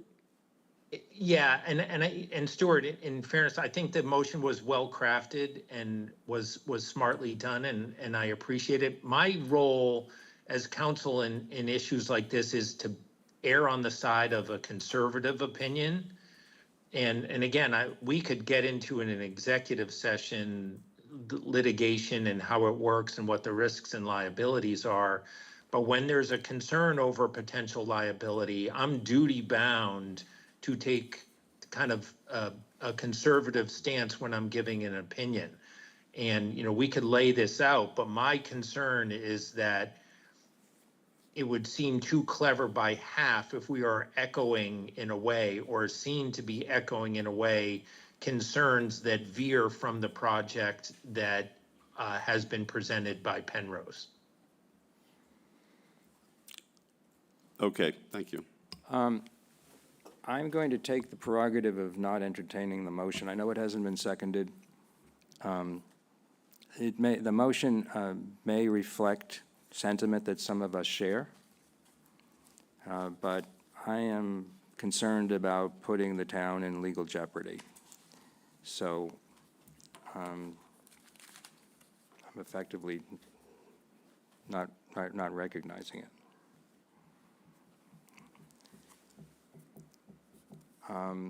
Stuart, do you have any more comment on this question? I guess it's more procedural. Well, I think I've never seen that take place. Let me. No, go ahead. Let me finish. My feelings about these two projects, as well as a lot of folks in the community, are not positive. And my hope was to help the zoning board, give them support in a way that didn't jeopardize, any agreements that a previous board had made. But wouldn't it be more proper for me to consider withdrawing my proposal as opposed to you not recognizing it? If I would prefer that, if that's what you're inclined to do. I don't know if anyone intended to second this. I don't either. That's kind of a different issue on the process. I'm trying to understand it because I'd never heard of that. Well, I think I, as chair, have a responsibility and the authority to not accept a motion if I think it presents a risk of legal jeopardy to the town, and that's the basis on which we don't have any parliamentary rules. Right. We don't, and I had some conversation with town council about this over the weekend, and he suggested I did have this authority. He's welcome to weigh in, but yeah, I would prefer it if it were withdrawn. I would suggest, as a reality, if it were offered, given what I said earlier, I mean, I personally don't favor sending a letter to any board saying, hi, we're the select board, signed select board. That's just where I come from philosophically, even though we have the authority to do it. But yeah, and good people can disagree. Right. I don't agree. I don't agree with that. We have a leadership role to play in the town of Chatham. We have the clear policy directives under the charter. So I couldn't. I don't agree with that. Now, that doesn't mean that we use that responsibility and authority more often than we should. But there are certain cases, there are certain issues facing the community that I think it's going to be vital. This one is extremely complex. You know, I won't comment on how the town got themselves involved in such a process, but that will come later. And I think that I think that this is going to, you know, I hope it doesn't jeopardize future good constructive projects. These two aren't any of them. So I don't agree with that you have that authority. I think the proper process would be nobody to second it, and then it wouldn't move forward. But saying that, but hearing what Mr. Tallerman has said, I'll withdraw the motion. Thank you. Mr. Metters had something to say. I have a question, a procedural question. So, I mean, I'm struggling with this because I feel by signing and endorsing the LDA, that's, you know, I'm bound to moving forward. You know, my position on the projects or whatever, and I'm, you know, but moving forward, if the ZBA, for whatever reason, were to directly communicate to the select board that they wish to have a comment made, where does that put us in that situation? That's a good question for Mr. Tallerman. Yeah, so the ZBA initiates a conversation back to this board for, on a project. Yes. Where do we stand? I'll put that question to him in a second. I thank you, Stuart, for withdrawing that. I do want to say one thing. If anyone in town wants to know where each member of this board, except for Stuart, because you weren't here at the time, stood on these projects and which proposal to recommend, they can go to the video archive. I think the meeting was in January. I could be wrong. I think we expressed ourselves, and I guess I don't want to say anything more than that. But Jay, in response to Corey's question, do you have a comment? If the zoning board were to ask for the opinion of, or a comment from the select board on any question that's in front of them? Well, there's the generic sense in this project. So they're two very different things. If we didn't have an LDA here, then I think the select board would be free to comment, whether asked or not asked by the zoning board of appeals. I do respect the position that you take, Dean, that suggests like, hey, we appoint this board to do their job, so we're not going to wade in that much. But there could be processes and projects where you have a stake in it, where you're not otherwise contractually bound not to comment. So I think that in concept, it's totally fine, and in some instances could be actually really helpful to the zoning board of appeals if you had a vested interest in the outcome. Here, I would say if they ask you for a comment and you wanted to give a comment, I think you'd be free to, provided that it doesn't run afoul of your obligations under the LDA to support the project. Okay. Did you have something? No, Okay. not yet. Any other comments from the board? Stuart, did you have anything further? No, thank you. Any comments from the public? Mr. Taylor? Mr. Chairman, members of the board, Seth Taylor, Taylor Lane. The thing that has jumped out to me is we had a decision that was made by a majority of the Board of Selectmen, that we no longer have a majority of the Board of Selectmen to support, but they have no choice but to support it. I would bring a question of simple common sense before the board. Penrose is in the business of doing building developments amongst towns. They are going to not be keen on making the town of Chatham distinctly unhappy with them over one project.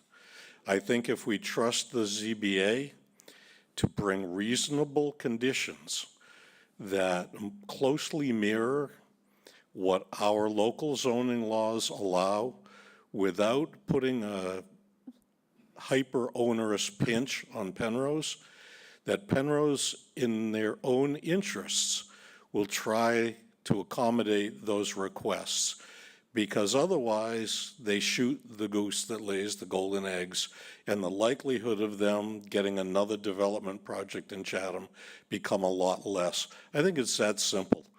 You're stuck, you can't do anything, not this board's responsibility, but the last board had a majority that put you in it. You're going to have to eat it and move on and hope that the ZBA does the responsible thing, which I trust they will. And I think Penrose wanting to do more work with town, which clearly we're going to be in the business of more affordable housing, and they're going to be in the business of doing more developing. I don't think they're going to want to make us unfriendly towards them. That's all I have to say. Thank you, Mr. Chairman. Thank you, members of Mr. the board. Taylor. Any other public comment on this? Carolyn McClellan.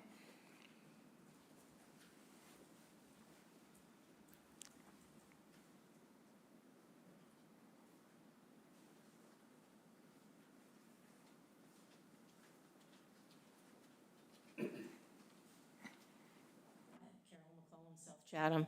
I just want to just make a general statement about the need for affordable housing and the support that the town's had over the years. Because we have been building support in this town over the last 5, 6, 7 years. We have overwhelming support at town meetings. We've gotten supermajority votes to support our housing initiatives. So there is a lot of support in the town for housing. There's a horrible need for housing in the town. That hasn't changed. We seem to lose sight of that because we're caught up on the details. And as you know, this was not my first choice, Penrose was, and I wanted another developer. But that other developer had, their buildings were 35 feet high. They had the exact same layout. We would be having these same conversations with another developer. And these conversations are the conversations that every single town has when they do any kind of significant affordable housing. It's always density, height, and parking. That's it. It's just a growing pain in this process where it's not going to be as bad as everybody thinks it's going to be. The level of fear is accelerating people's ideas of how horrible this is going to be. It's going to be a great thing for the community, and once it's built. Carolyn, you're getting into the pros and cons of this Okay, particular. good enough. so- But housing's a real issue, and we can't lose sight of that, okay? And Thank we you do very have much. support in the town. Thank you. Mr. Levitt.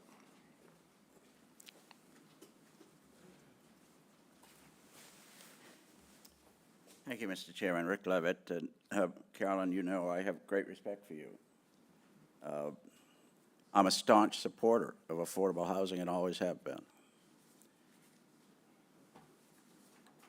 What's being proposed occasionally, I'll take it back because I'm not going to get into a discussion of Meeting House Road or Main Street. I look forward to a robust, extensive study by the Select Board to develop policy, long-term policy for affordable housing development in Chatham that we can support. And that's probably an agenda item request, but I'll leave it up to someone on the board to make that. I think Ms. Davis has a comment. Thank you, Rick. Appreciate that. Thank you. In light of Mr. Levitt's comment about a policy, I do want to remind everybody how we got here in the process, and I think Carolyn did speak to the need. If you remember back in the early 2000s, the comprehensive plan spoke for the importance of looking for opportunities for affordable housing and that we meet our goals, the 10% goals. That was 22 years ago, easily. When I came on the board at 2018, we started to have more robust conversations about it. The Community Housing Partnership was once the Affordable Housing Committee, and they did their due diligence in starting to do public outreach and understand where the community was coming from. There were surveys, lots of activity with that group. This board itself in 2019 put together the Chatham 365 task force that looked at all the issues impacting the ability to live and thrive in Chatham, and housing was one of the issues that came up at that.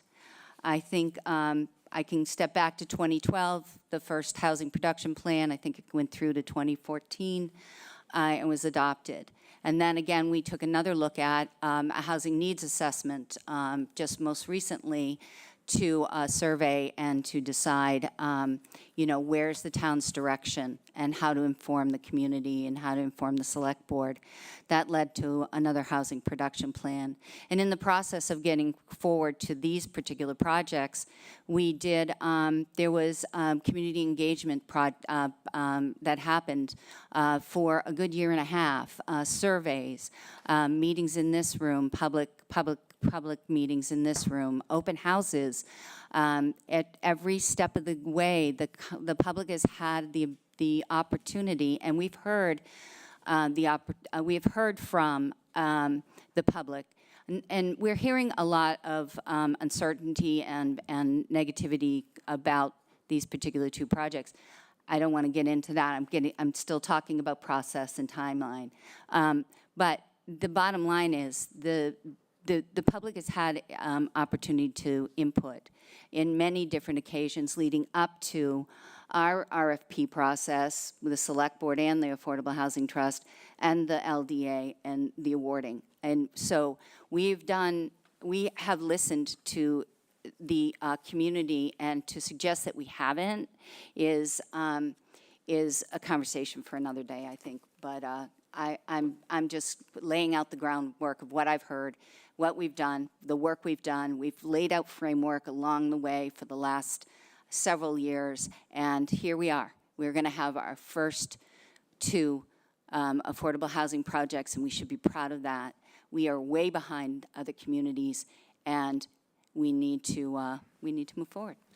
My only comment in response is that when we have situations where the Affordable Housing Trust or the staff has put before the Select Board a document that we're asked to sign, that the Select Board be given ample opportunity to review it, discuss it, and offer edits. I'll just make that as a general comment. The other piece to this, Dean, is that we are bound by statute, by the state, the affordable housing statute, Yes. and our own statute.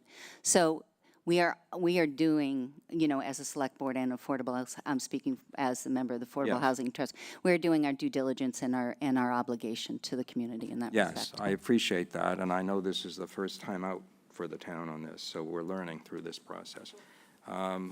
Mr. Levitt, I'll let you go first, and then we have two other speakers, and I'm hoping we can, well, I guess there are three. Thank you, Mr. Chairman. Rick Levitt. I don't dispute what the previous speaker just said, but I do want to point out that voter dissatisfaction stems from a number of legitimate issues that have been ignored by the trust board. Well, Rick, I think we're getting a little beyond the agenda Okay. item. Did you? A statement was made that the public had ample opportunity to speak out. For example. Well, again, I think you're getting a little too Okay. far afield. If you have something you want the board to consider as an agenda item request, then you can feel free to come forward and make one. Sure, we'll do Okay. that. Thank you. Thank you. Yes, sir, in the red sweater, I guess. Please identify yourself and. Thank you, David Farrell. Excuse me 1 second. Can you start the clock again at 5, Mark? I can assure you I'll be under. I just want to be fair here. Go ahead. Yes, sir. David Farrell, 2355 Main Street. I'm going to keep it to process. I've looked at the land disposition agreements. It's disposing of land. Doesn't mean that you can build the skyscrapers on either of them. And as a matter of fact, I don't see Section 40B mentioned in either of those documents. Maybe it's incorporated by reference, but more importantly, looking at Section 4D1, of both of these documents, I don't understand why you're tiptoeing around the possibility that Penrose is going to have its toes stepped on. This contract, and I know about contracts, and you've signed it, and I know about enforceable contracts, but this section 4D1 has some outs. Remember, it says approximately 9 structures for the Buckley property, approximately 8 structures for Meeting House Road, with maximums. Earlier, a year ago or so, it was referenced in the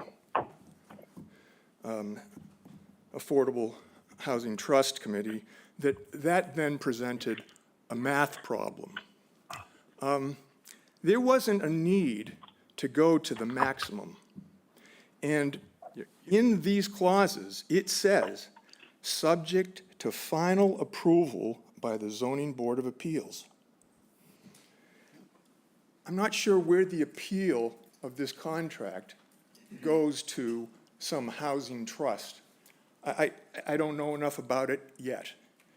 But the parties agree that the proposed plans are conceptual and that there may be some revisions there too. Okay. Did you have something else? I'm sorry, sir, go ahead. I was wondering if maybe town council would I think comment on that. he might still be available at 7 o'clock. Jay, did you want to respond, you know, getting a little close to the particulars of the project, but I understand your point, sir. You're asking whether these LDAs allow for some flexibility for the town to get out of the agreement, or somehow. Jay? Well, yeah, thanks, Dean. I think it could be read a couple of different ways, but it doesn't change the fact that we're bound to support their project. I think in some respects, Penrose could read that clause. So first of all, you have to read all the clauses together and harmonize them. That's a rule of statutory construction. So you would have to read it along with the provision that we're required to support their project. That provision could be read to say, hey, you got some flexibility, Penrose, to design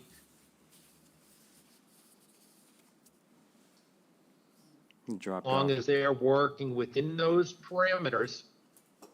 Am I there still, Dean? Yeah, you are. Hello? You're here. Okay. So, yes. So what I was saying is, as long as Penrose is working within the parameters set forth in the agreement, we're bound to support. So I think there's a reading of that language that is more in favor of Penrose's flexibility than ours. The language also suggested to me that this matter is to be decided by the Board of Appeals, Zoning Board of Appeals. Okay, thank you. Brian, and then Mr. Myers, and then I think we've had all the public comment. Oh, yes. Okay, sure. Brian Phillips, 374 Orleans Road. I guess my issue is you guys as select board are being asked to follow the rules by a company that has been known to break the rules. I got the statement and an email chain from Bill Ahern. Brian. They got in trouble for preferential treatment and they had to get pulled out. They had to pull out of Orleans for, I don't know, Brian, this is, illegal or I'm in charge inappropriate here. behavior. Sorry. Brian, I'm in charge here. I'm not going to allow those comments. We've heard them before, and they're really not germane to the topic. I just wanted to make sure the board is aware of the inappropriate behavior of Penrose. That's your opinion. All right, thank you. Mr. Myers. Yes, thank you, Mr. Chairman. I had several policy issues that I wanted to talk, but I'll narrow that down to 2, if it's okay. One of the policy issues I think needs to be done is to set some sort of a density policy for future RFPs of the Affordable Housing Trust that will preclude excessive density in any kind of any future 40B project. I was surprised at the July 17 ZBA meeting when Penrose, Mr. Adams, said that the town of Chatham had the goal of maximum density. I do not believe that's the goal of Chatham. The second policy suggestion I would have is that, well, it wasn't clear to me how much vetting the housing trust or other town officials did on developers who submitted Main Street Meeting House proposals. But I think a policy of a very thorough and detailed vetting of developers apart from what they submit in their proposals is needed. And one reason for that would be that if that was done, we would have discovered the much lower densities and lower parking ratios that were in all of Penrose's projects. So those are the only points I want to make. Thank you. Thank you. Any more comments from the public? I see none in person and none on the screen. So this agenda, oh, Stuart, I'm sorry, you had some follow-up. Yeah, I just had I guess they're questions and a comment. The contract, land management agreement, they make, for the Buckley property, former Buckley property and Meeting House Road, are they on the town's website? I believe they are. Yes, they're on the housing page on the town's website. Okay, and is Chapter 44, Section 55C there with the contracts? I'd have to look on my phone right now. Well, it's you know, What not is to be. that chapter? It's the chapter that was supplied in our packet. It's a cup. Is it? Statute, yes, I think it is. Well, We'll put it on the website if. yeah, if we could on put the- that, and also, And that's one of the general laws. it is, and I think it's important because, you know, I think I'm fairly well-informed, and I think the townspeople would be shocked at the contract and this statute.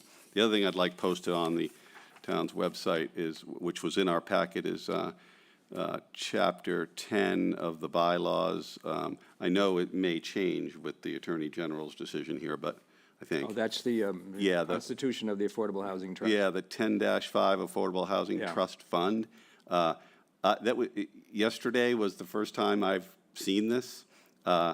It's an extraordinary bylaw, and I encourage people to read it. And That is already on the website as part of the general bylaws. I understand that, but I think it's clear to people if it's with the contract, with the land management agreement, the statute, and the bylaw all together, they'll develop a clearer picture. I know I did when it was provided in my packet, that you begin to understand how we got here. Okay. Thank you. All right, thank you. Okay, so much as it might shock people to hear this, I appreciate Mr. Levitt and Clerk Smith bringing this forward, because I think it's been educational for the entire town. Okay, I'm going to go back to an item on the agenda on wells and water, and we had deferred, this is Mr. Faley's monthly report to us as Water and Sewer Commissioners. Thank you, Mr. Chair. Rob Faley, Director of Public Works. I will briefly go through my monthly presentation. Is that appearing okay? In a public hearing, I will, but this wasn't a public hearing. You mean? So this is the water supply update for the month of July 2025. Chatham's wells have been pumping 10 to 20 hours per day. The water tanks have hit the low alarm level twice during the month, on both the 18th and the 30th. Is that coming in okay? Sorry.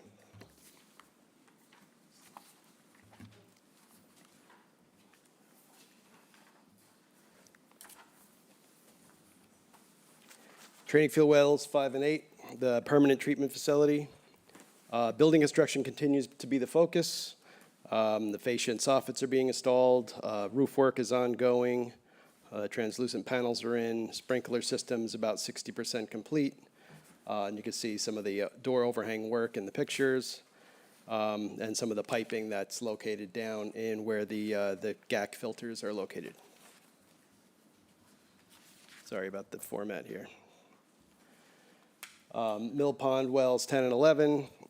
So the Office of Energy and Environmental Affairs wanted some additional information. We provided that, and we're still waiting for them to return the signed conservation restriction. Progress. So for water sampling, things of note, one sample on Forest Beach Road did come back positive for total coliform. It was negative for E. coli. We repeated the samples and they showed no detect.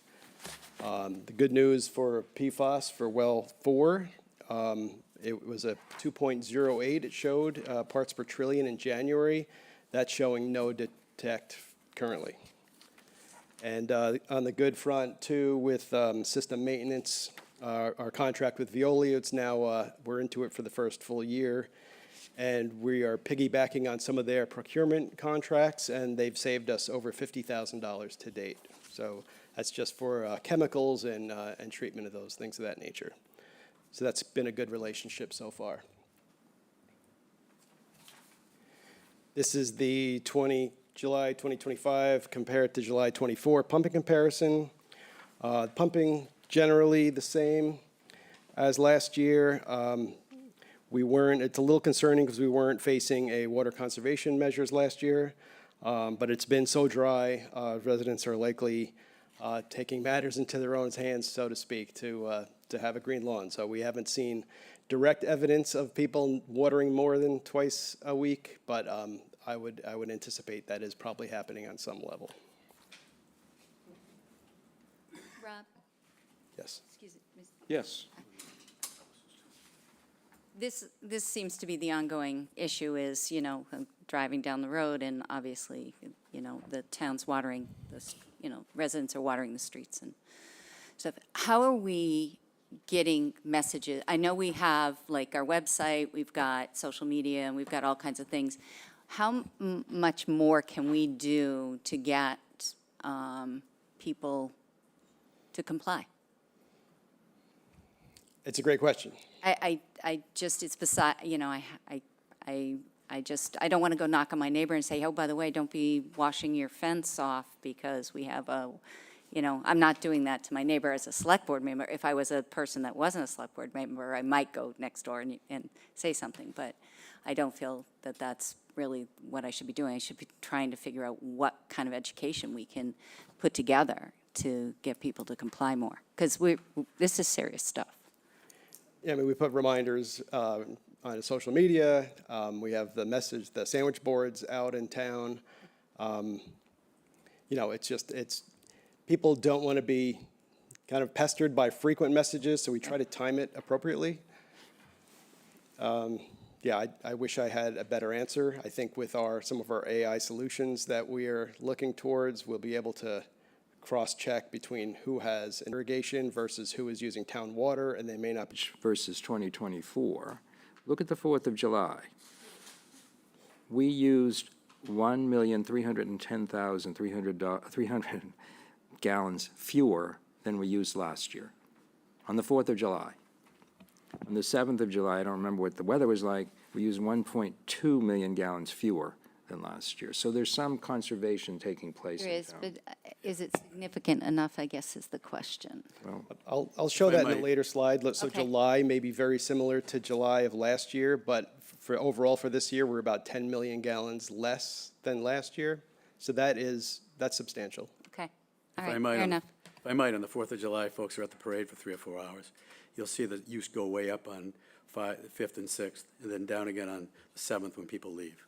So I kind of got 4th of July understood, at least in my pea brain. okay. Go ahead, Rob. So this is pumping graphs, similar information. It's showing the hot pink again is July 25, showing a little bit more consistent. You can see the dark blue is July of last year. It's much more volatile. It's up and down quite a bit, especially around the 4th of July.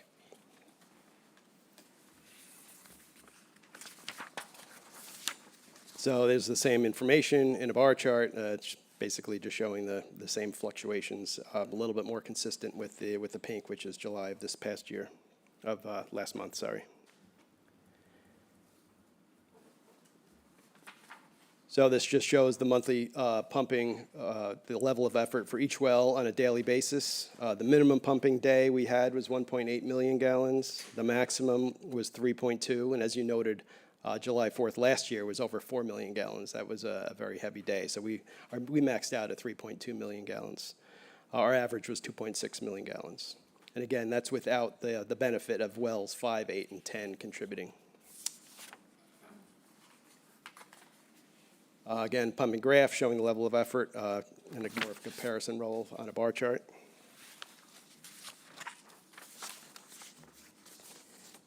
And here's the good news that I mentioned before. So we're about 10 million gallons lower than last year overall.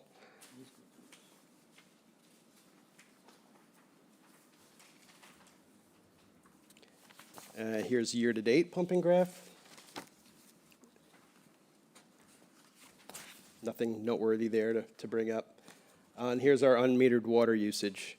For July, significance, that other known use, that was, we were flushing our oxidation basin at the Morton Road treatment plant that used 300,000 gallons. But everything else has been scaled back for the summer. Again, that same information in a bar chart form. The green in flushing and blow-offs is in April is the highest one for hydrant flushing. Now, the 5-year comparison. Other than 2022 anomaly, we're pretty consistent with the past 3 of the past 4 years. We're very close to average, basically 81, 82 million gallons for the month of July.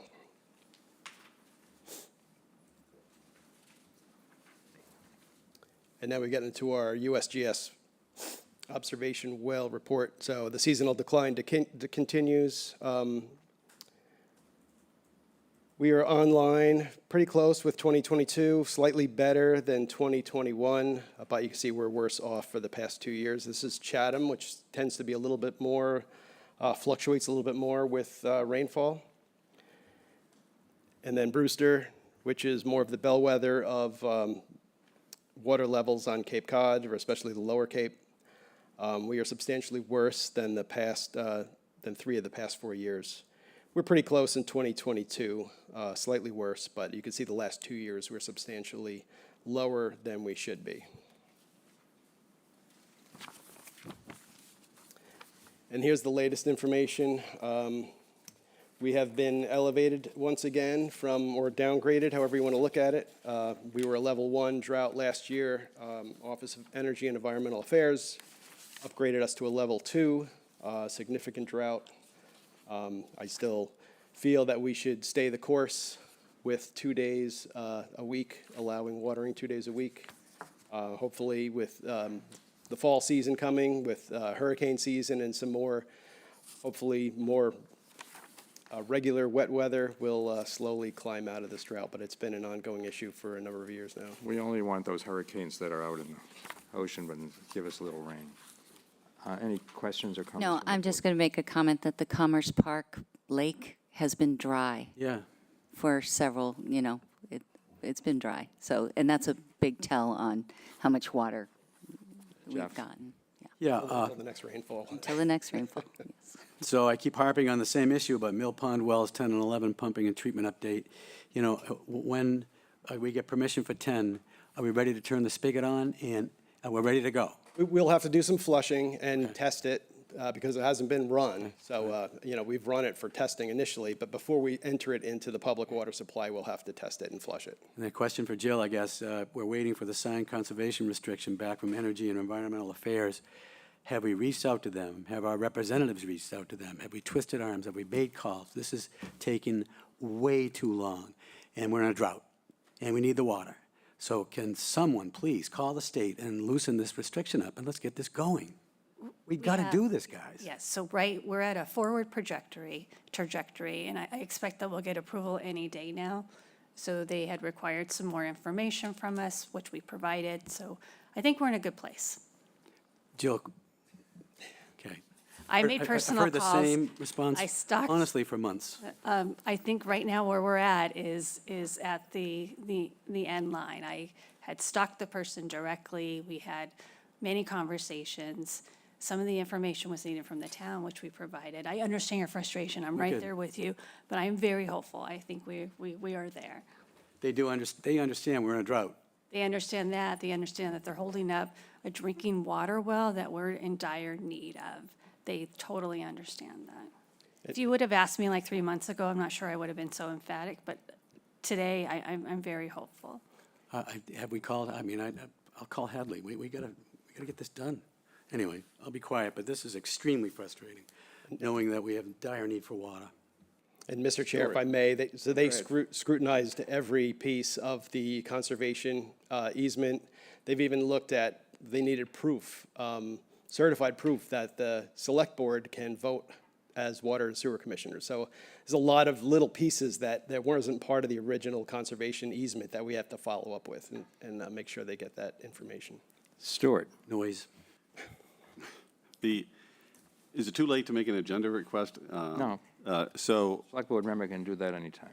this conversation reminded me of some conversations I've had with some folks, and Shireen kind of just reminded me, because I was told that there was water in the, lake, whatever we want to call it, in Commerce Park a few days ago, and so, you're right, it hasn't rained.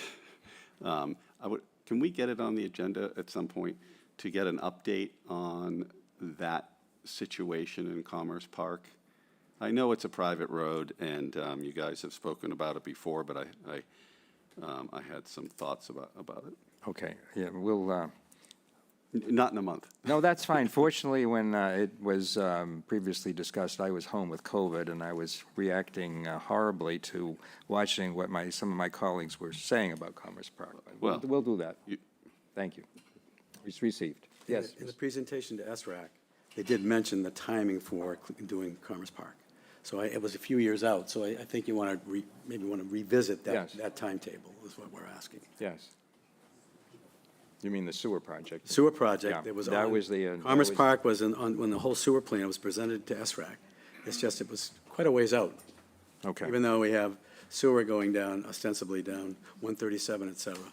So Kathy has noted Stuart's request.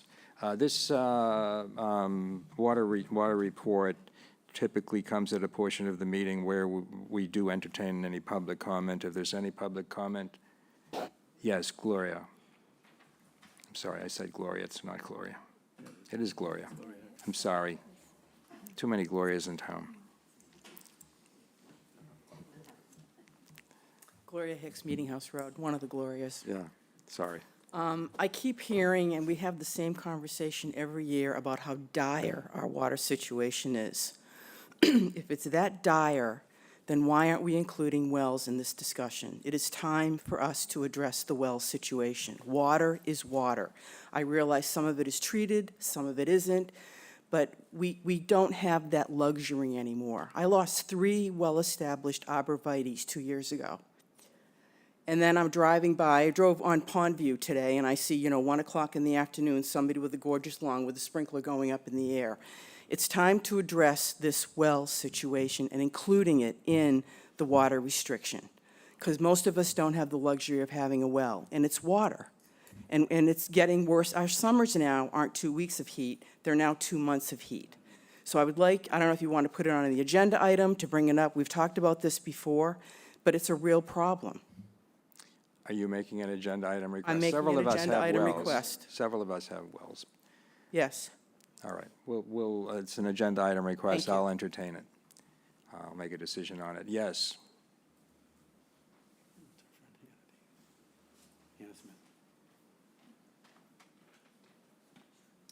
Hannah Smith, North Road. I do agree with that too for a number of reasons, but that's not what I was going to say. But yeah, wells definitely need to be regulated by the town. But anyway, further, something else for the future. So this is kind of for Rob. A lot of people that I've talked to have been concerned over their recent water bills. Mine was sent, it was last read on July 7th, I believe, so it was from April 7th to July 7th. The new rates went into effect on July 1st. So you have a 6-day overlap there. My bill was very high, was much higher than I was expecting. When you do the math, it appears that it was charged higher than it was supposed to be, and then everyone that I've spoken to has been in the same situation. So I'm just wondering if Rob can go over the rate structure, like which, because I know you had talked about some overlap for June, but it seems like when I've called the water department, I've gotten the answer that, because the rates were supposed to be increased on July 1st, that it would apply to April, June, and July, or April, May, and June. But I don't understand how you can be charged a higher rate for water that you've already used. Rob? Thank you. So I did see Hannah after one of the previous meetings, and I confirmed with the, with our billing office, our admin, that because we are a 3-month rolling period, that first summer bill that hits on beginning of July is for the previous 3 months. So that upgrade in the water rates, the higher water rates, would apply for the previous 3 months as well. Well, that's what I got too. Okay. I don't know if that answers your question, but I'm sure you're not happy about it. Well, it answers my question, but I think, I think something needs to be said. I don't know if it's addressing it in the future, but, if you watch back that meeting, when it was talked about, how far back are we gonna be, it's going into effect July 1st. There was the talk of some retroactivity for June, but there was nothing that was mentioned for April and May. So I'm just wondering, if the select board voted on something, you guys voted on these rates being increased, but you were told that maybe some retroactivity for June, but then if the case ends up being that it was also for April and May, then, how does that work? Not to make this, because I'm definitely no lawyer, but it just doesn't really seem, I don't even know if appropriate's the right word, but it doesn't really seem, and I'm big on saving water and everything, whatever, but I don't think it's appropriate for people to be charged for a rate that they didn't even know about, because this was voted on when we were, 95% of the way through this billing cycle, and now just because because a 6-day difference and then you get charged that much more, it's just doesn't really seem right. I don't remember the full conversation, but I guess I will suggest that the DPW confer with town council and see if there's any legal issue there. I think I understand your point. Okay, thank you. I don't recall it being brought up before, but yeah, we will confer with. I know there was a strong push coming from the Water and Sewer Committee to get the rates in. They had special meetings. Stuart, did you have something? Sure. Rob, do you recall what that, maybe you already answered it, but do you recall that vote? Did we say we were going to go back retroactively to June, and then we did April and May as well? I don't recall. I don't think it was that specific. I don't think it was either. I think we just sort of assumed this is the first quarter, whenever you're hit with the bill, you were going to get the higher rate. Yeah, I don't think it requires town council. I think it just requires a simple review of the tape and minutes and So we tried clarity. to have the rates increased basically around the first of the year, and it just went back and forth with different committees and different. Yeah, right. So it got delayed quite a bit, and that entire time we were losing revenue. So the water fund was kind of bleeding itself dry in the meantime. So Yeah, no, I get the whole financial, the water fund bleeding dry. That's my concern would be if we did say June, and then we went in April and May, then we ought to have clarity on that. We'll and look at, Rob will look address at it. the tape. Did you have one other comment, or? I wasn't at that meeting. I obviously I would have been curious at that point, but I believe when I had written it down originally, it was on one of your questions, Mr. Chair. I think when you were trying to clarify maybe something that Mr. Metters had said about asking if there was going to be any retroactivity, and that's when June was brought up. Obviously, the vote was after that, but I still think, we're talking about these rates being applied, assuming that it's going to the next fiscal year. And it just, again, I mean, that's primarily last fiscal year, so I I hear just. you. I don't recall my comments about it. I don't dispute whatever the tape says, obviously. But And it's not even directly to the board, just in general, I think as a respect to the town. All right. So, Thank you. that's all. Okay. No other comments. Okay, the next item on the agenda is to consider the residential exemption, and this was requested by, it doesn't say it, but it was requested by Select Board Member Smith, I believe. Is that correct, Stuart? So I think what we'll do, and Stuart, you can speak whenever you'd like to, but I thought maybe we'd have Dale give us our Director of Assessing. Did you want to go first, or? No, we can go. Whatever you'd like. No, Dale's fine. Dale's going to give us her annual explication of this. Yes, of what this is and what the potential impacts are. Then I'll turn to you, Stuart.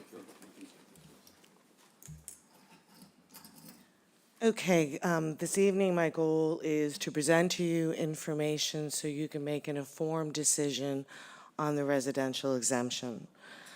This evening, I'm going to begin with what is the residential exemption. Then I'm going to move to how the residential exemption is calculated, and then some of the costs of implementation and maintenance of the residential exemption. So in your packet, I don't know if you all have gotten a chance to look at it, but the residential exemption comes up each year at the classification hearing. It's part of the 4 choices. Now, this choice for the residential exemption can be made by the Board of Selectmen at any time.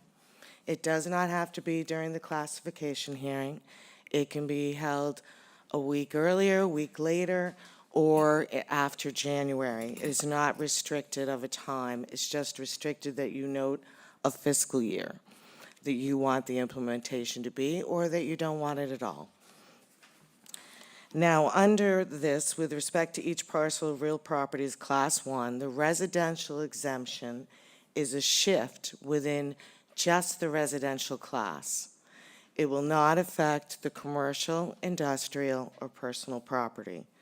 It will be a flat rate that everyone will receive, and the person that would receive it, to qualify, you have to be a year-round resident of the town of Chatham based on your income taxes statements, whether it be state or federal, depending on how you file. That will be part of it. Now, that shift does, of course, increase the tax rate because we have to make up for it in some capacity. It does not add any additional revenue to the town.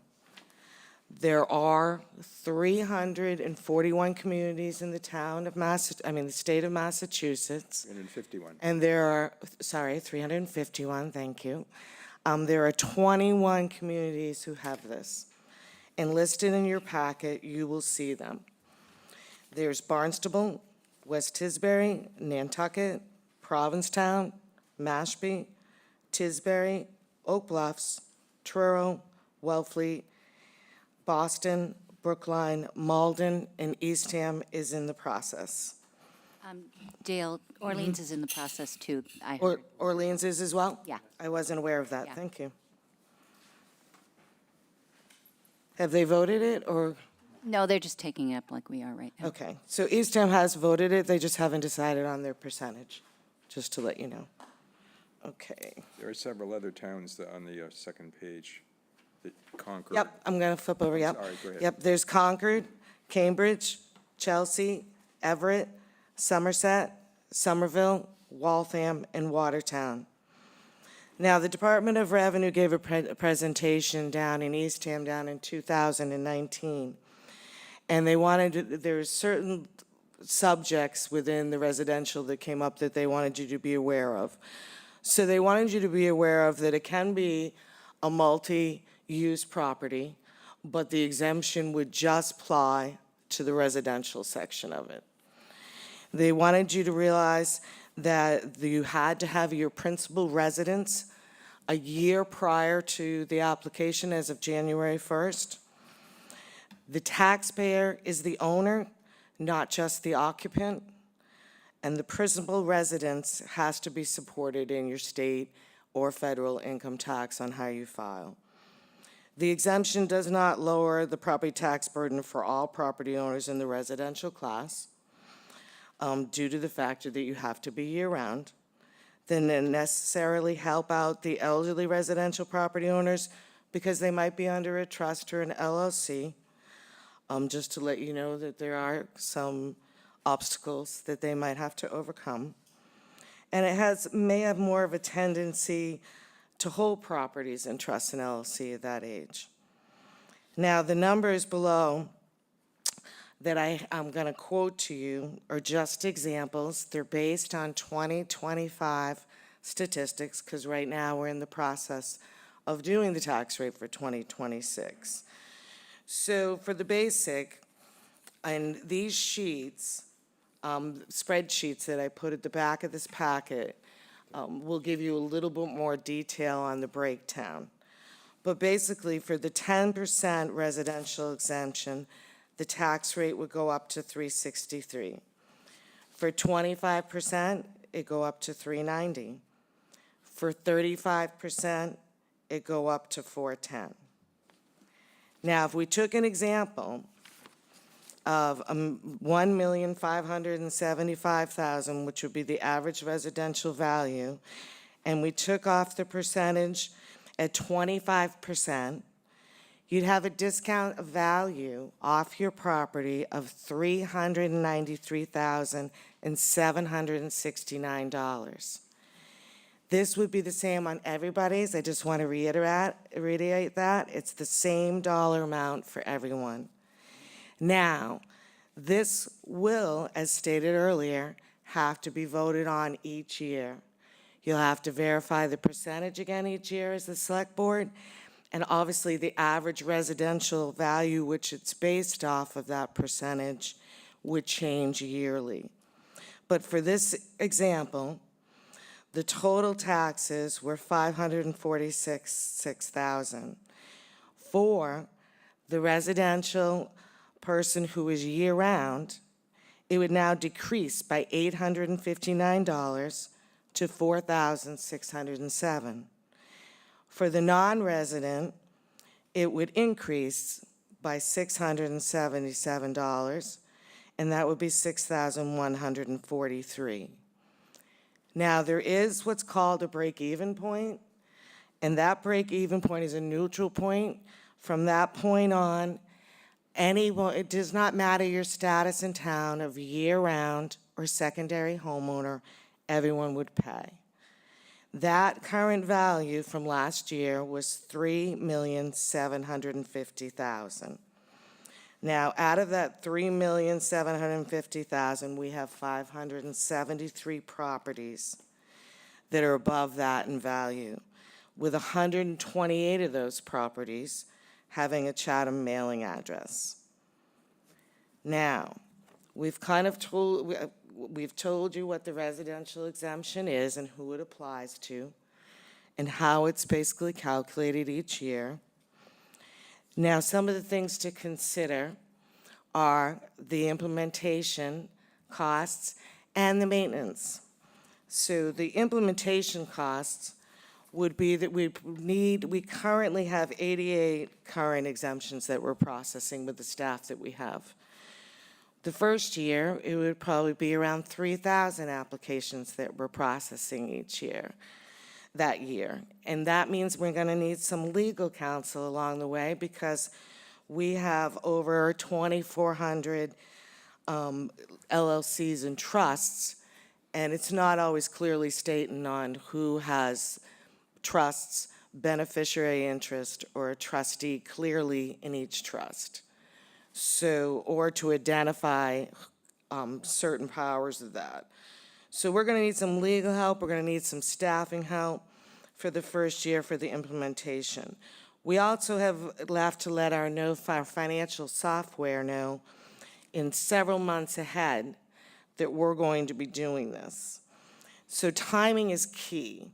We need time in order to implement this well, in order to do it right and serve it justice. So we're going to need time to give our vendors time. We're going to need time to vet. And we've said this in prior years. We've said we're going to need notification in January if we could execute it for the following year.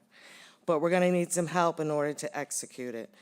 And to maintain it, we're still going to need a little bit of help, because we have every year, every time there's a change in ownership, you don't have to apply every year, but when that property does change in ownership, whether it be a trustee member, a death, construction, we're going to have to look at it. And right now, we had 385 deaths last year and 163 sales. It was a quiet year for sales. So that's 548 times that we're going to have to now look at that exemption, decide whether, we have to decide our parameters of that. So do we send out a notification letting you know that the residential exemption is out there? Or the fact that you might lose it due to the name change? Every town handles that differently that I looked at. Nantucket basically says that this is a privilege, and if you want the exemption, you have to come to us, and it's right on their front page. Other towns are more than willing to notify you that there's a residential exemption out there, and we're here to help. So, but even still, how it decides, and I have a feeling that Chatham would want to decide to notify, that would be quite a few more exemptions and processes that we're looking at. Now, if we did go to implement it right away, we're probably looking at, obviously, because what I've previously stated, a delay in the tax bills that can result in, as you can see in the packet, with some bond ratings and other issues. But the residential exemption has been I've been presenting for the last 10 years. So I hope that after all that you've had a chance to see in other communities and communications that are out there, that you have a good grasp of what it entails. We did look at several other towns, as you can see, and talk to, and some of their comments are in the packet. You see incentive to keep, or at least help to keep families here. Expand to property owners to rent to year-round. Part-time residents already pay personal property tax. May hurt elderly. These are all comments from other assessors with issues that they dealt with. Character of the town will change. The time it takes to critically plan for its implementation is significant. Our staff, we ask that if you are, that you give us time to do it right. That's what we're asking. Our Board of Assessors, just to make you aware, as of last year, they denied their support for the residential exemption. They did it on several points for them. One of those points have been, I just listed, that they're already paying a personal property bill. They wanted to be fair and equitable, and they didn't felt that it benefited the whole entire community. So if John wants to add something else, John Burke, the chairman of the Board of Assessors, is here. He's more than welcome. And I also have Candace Cook here, who's the assistant assessor. And I'm dropping everything tonight. Is there any questions? Thank you. Before we ask Mr. Burke, there are two committees here that I'm going to call on first before we go to public comment. But I wanted, Stuart, did you want to say anything now? Does the board have any questions or comments of Dale? No, thank you, Dale. That was very comprehensive. Congratulations on your pending retirement. And if we implement this, maybe you'll stay another year. Oh, that would do it, Stuart. I'll have a couple of questions for Dale later, but any other comments from the board? Okay. I did have a question. Dale, if you could go back to the slide that kind of lists out the 393,750. I don't have control of that. Well, what, the 25% residential tax Oh, exemption, yep. that example that you had in our package. Yep. I want to be real clear. Yep. Okay? The $1,575,000 is the average assessment in town. So you take the total valuation divided by the number of units that we have, and you get $1,575,000. And you take 25% of that number. and that's the 25% residential tax exemption, correct? That's the amount, correct? Okay, no matter what one's property is assessed at, one, if you qualify, you'll have $393,769 less on your assessment to pay taxes on. Is that correct? That's correct. Thank you very much. And the same thing would go for 10, 25, 30, 35, or 50. That's correct. Thank you. I'm going to ask the Chair of the Board of Assessors if, I know, Mr. Taylor, you want to speak, but we'll do that when we get public comment. John, did you want to speak? I know the board hasn't taken a position yet this year because we haven't had the classification here.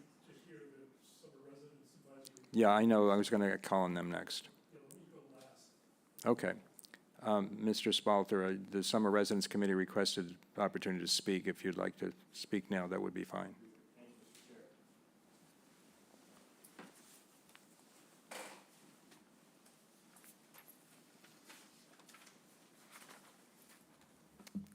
I wish my name was Gloria. It seems helpful. Good evening. My name is Jeff Spalter, currently the chair of the Summer Residence Advisory Committee, and I'm speaking on their behalf this evening. And we appreciate the opportunity to talk with you about the residential exemption. At the Summertown meeting last Tuesday, we shared that the SRAC position has not changed, and we voted again, and we also voted last week unanimously to still recommend you vote against the residential exemption implementation whenever that vote is called. We also provided to you under separate cover our detailed position paper. So tonight I'll just share a few comments on behalf of the Residence Advisory Committee. The town of Chatham is unique in its approach to the relationship with its summer residents. The town is proud of how inclusive it has been with summer residents, especially going back to 1996, when the Non-Voting Taxpayers Committee was established to not only give summer residents a voice in town matters, but also establishing the SRAC has a right to speak and be heard at town meeting. We truly value this relationship and the mutual feeling of respect that has brought us all together. We suggest that adoption of the residential exemption would damage this unique relationship. It is hard to justify that two neighbors with similarly assessed valued homes would pay different amounts of property tax if we are trying to promote a fair and inclusive environment. The residential exemption is a flawed tool. It is a blunt instrument that merely moves tax dollars between residential classes and does nothing to move the town forward towards its goals. It is revenue neutral, but as you heard, it will bring with it additional effort and cost for the assessor, not just at implementation, but at an ongoing cost as home ownerships change and to ensure compliance. The residential exemption may provide some tax relief to those in need. However, it might also increase taxes for some full-time residents who are in need of assistance to stay in their homes. The residential exemption will harm some full-time residents who own multiple homes, as only the primary domicile receives the exemption, while now providing relief to some homeowners who do not have hardships. We definitely want to provide support to those in need, but the residential exemption is not the way. We suggest that existing exemptions, such as for those with financial need, those who are blind or veterans, be fully utilized. The residential exemption is just a flawed tool offering no precision in application. The residential exemption has not been supported by the Finance Committee or the assessor, and has been consistently voted down in the past by the Board of Assessors and the Select Board, and even by our community at town meeting in 2021.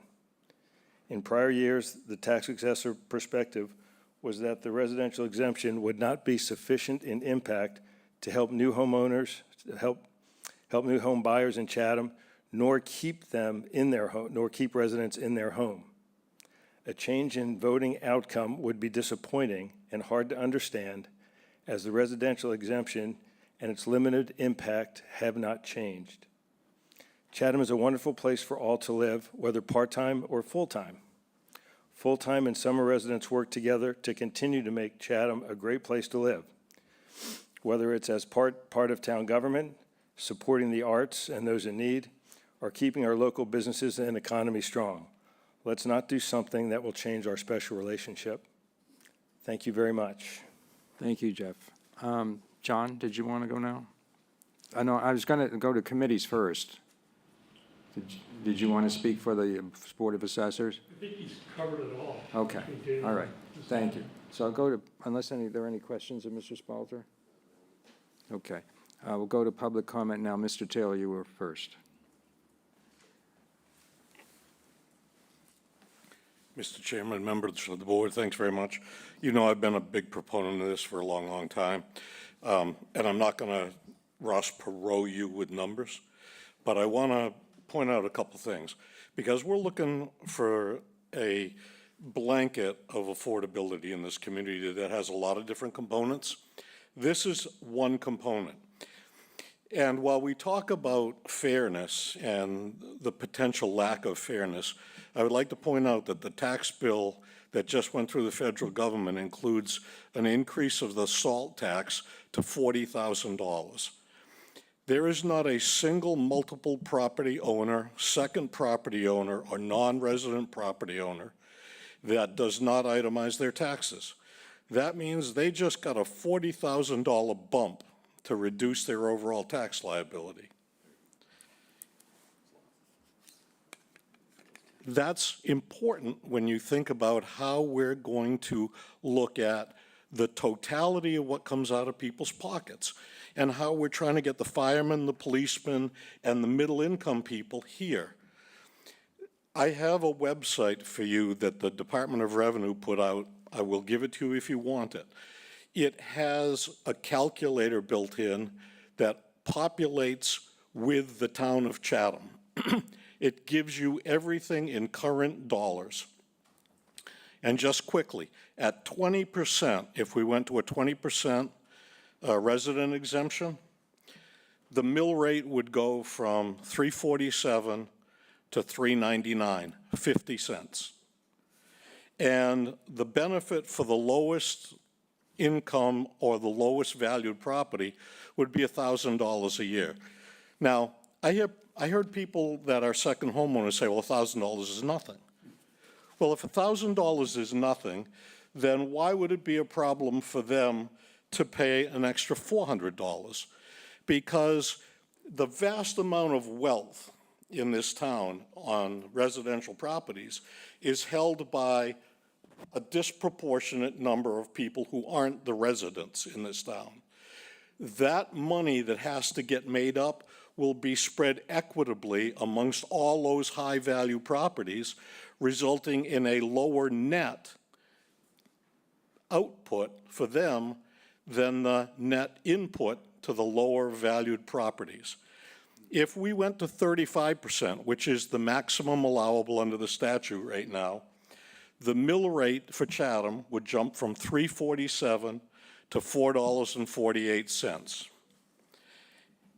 And everybody below $2.5 million valuation of property would get a benefit. If you were a resident of the town of Chatham who was fortunate enough to live in a $4.7 million property, your taxes would go up $2,000 for a nearly $5 million property. I don't think it's too much to ask for us to look at this as a realistic way to help the middle income folks that we say we want to have in our community, the firemen, the policemen, the people who can afford maybe an $800,000 home, but can't be buying $4.5 million homes. And I don't think if you're living in a $4.5 million home in Chatham that an extra $2,000 is going to kill you when the person who's making and living in a $600,000 house is looking at a $2,000 benefit, and that's at the 35% rate. Having looked at this and gone through all of the math, I tell you right now, I don't think bumping the mill rate $1 from $3.47 to $4.48 and the benefit that brings does anything to hurt anybody as much as it does to help the people who put you in your job. The residents of the town of Chatham, that's who we serve first. That's who we're obliged to serve first. We want this to be a vibrant community of folks who live here, contribute here, put their kids in school, God bless them if they've got kids. But if we become Provincetown, which too late accepted this, those poor buggers, they turn the lights off in Columbus Day and they don't turn them back on till Memorial Day. You know, Tim Roper used to say that here in Chatham on February 1st, you could shoot a cannon down Main Street and you wouldn't hit anybody. That's not going to get any better unless we start to look at the total affordability thing. And all of this affordable housing, that's not going to make jobs for the people. What are they going to be paying? All of the Title VIII money? And that's all you want to have left in town? The summer folks that have a gazillion bucks and the Title VIII people that we put in our low-income housing? Or do you want to have a vibrant, real community? I apologize for my tone getting a little jacked up. This is an emotional issue for me. It just makes sense that we would do this. And I don't see the extra staff as a big issue because, yes, to get it started, it's going to take a little effort, but we're big fans of contractors in this town, and I guarantee you that the woman who just retired in Nantucket as the assessor over there, she'd probably be happy to come over here, work for a year or 6 months or whatever it took her to kick this thing into plan. It's not that complicated. I've spoken with assessors all over that have implemented this. It didn't bust them up. Anyway, thank you. Don't want to take any more of your time. I really hope when you look at this thing, we finally break into the reality that this will help Chatham. Thank you. Thank you, Seth. Any other public comment? Yes, Hannah Smith, and then Brian Phillip.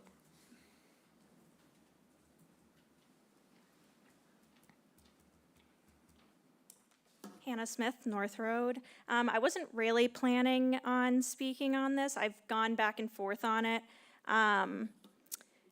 I've grown up in Chatham. I went to Chatham High School and then Monomoy for the final 2 years. I was thinking about it earlier today when I was reading the agenda, and I genuinely don't think that anyone that I was in Chatham High School with owns a house in Chatham or even rents a house by themselves. At the very least, maybe a couple people share one house with 3 or 4 other people they graduated with.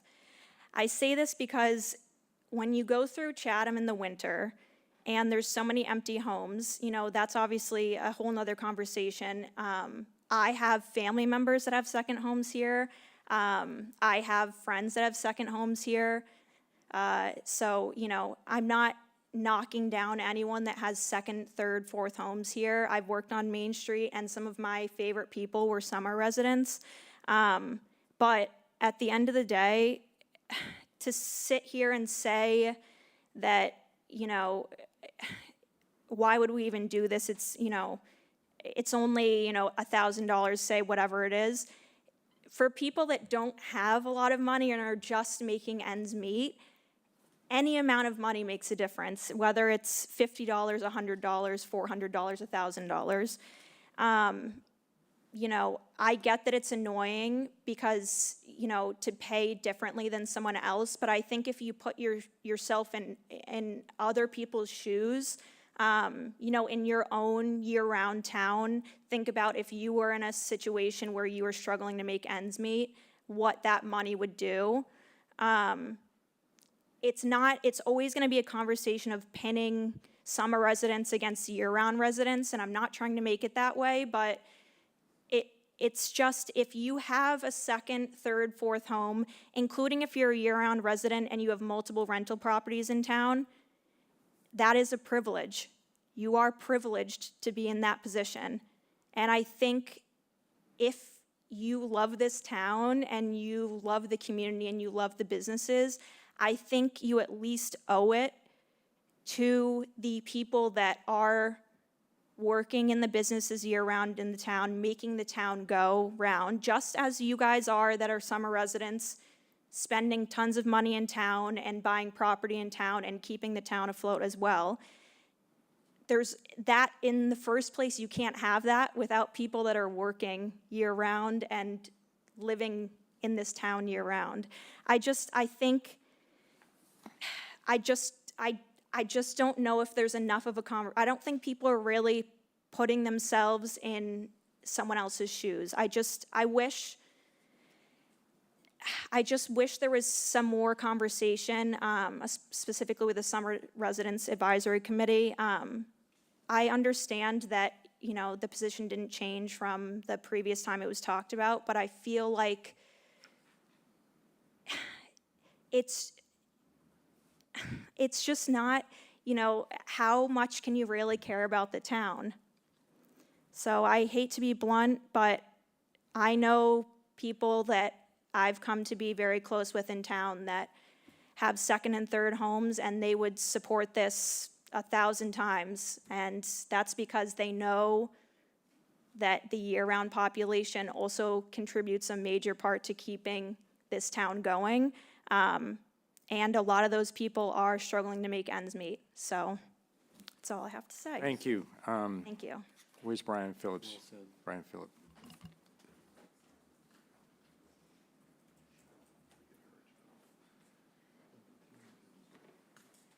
Ryan Phillips, 374 Orleans Road. People must be way more receptive to hear Hannah speak than me speak. So I guess I'd like to echo everything she said. I grew up here. This helps support the middle class. And the summer homes, it's the summer homes and the investment homes, and they are a luxury. And, the year-round population is what makes this town go. Thanks. Thank you. Any other public comment? I had a couple of questions. Dale.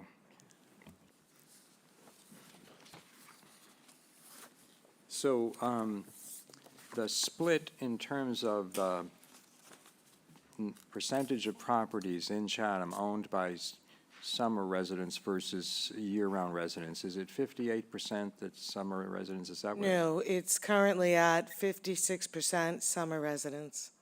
That's, so 56% of the properties in town are owned by non-year-round residents? Correct. And that's down from what was before? It was, prior to me, it's been around 60% Okay, so before, and now, after the pandemic, it's dropped down a it's little been bit. dropping each year. In the- A little in- bit in- more people are moving here In full-time. some of these other towns, I mean, we've got a bunch of cities, I think I can understand why Boston or Brookline and Brook, but, there's a lot of rental properties there, investor-owned rental properties, and why they would have it to benefit the year-round residents. And looking at the towns on the Cape, so Provincetown, do you know what the split is between, we had a conversation the other day, you and I. Yes, it's about 80-20. So 80%. 80% properties in Provincetown are owned by summer residents. Correct. How about Barnstable? We know it, and there's a lot of commercial property. Barnstable, it's hard because they have several different districts too.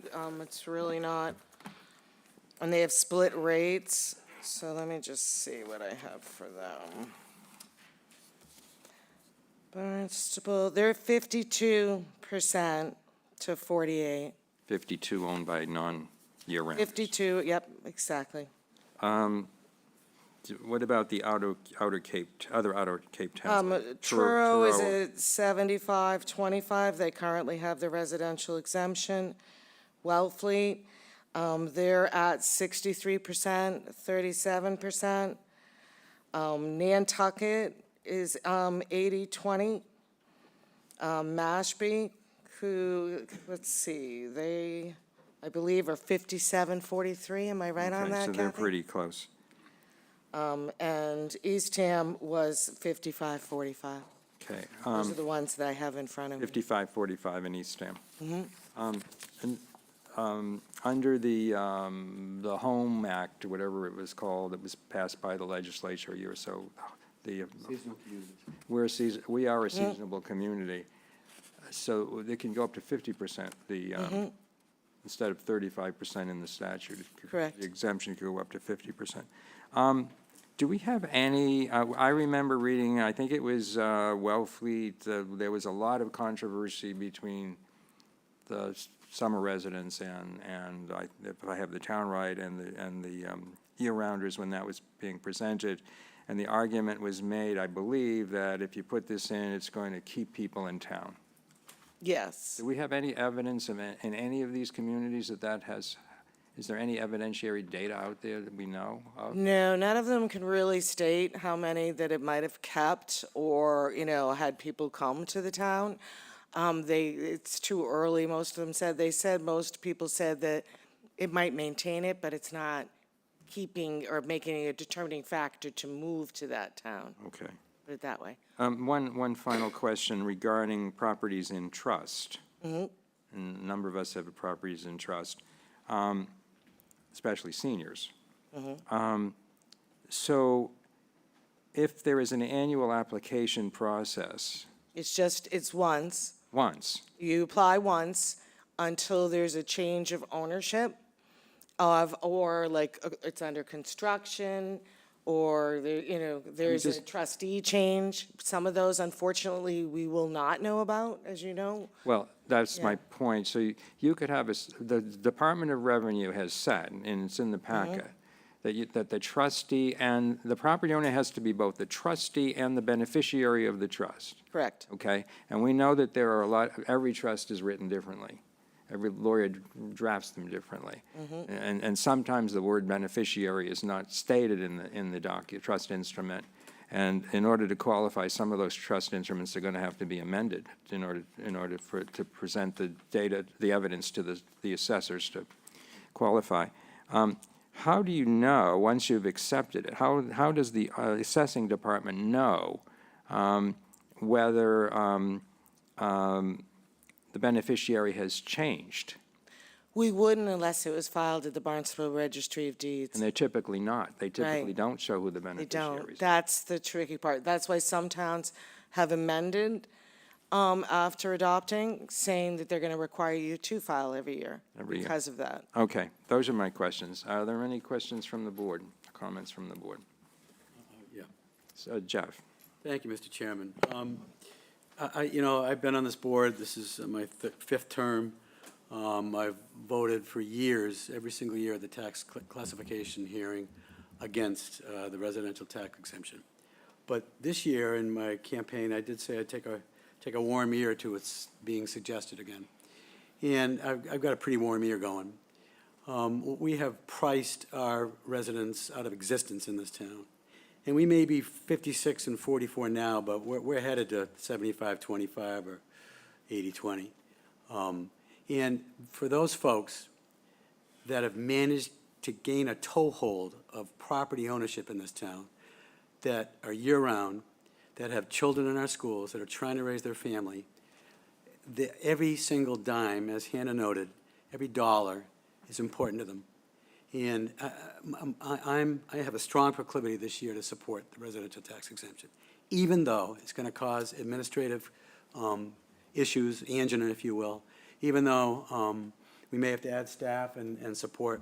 But never before have I felt there's been such a need for support of our local residents.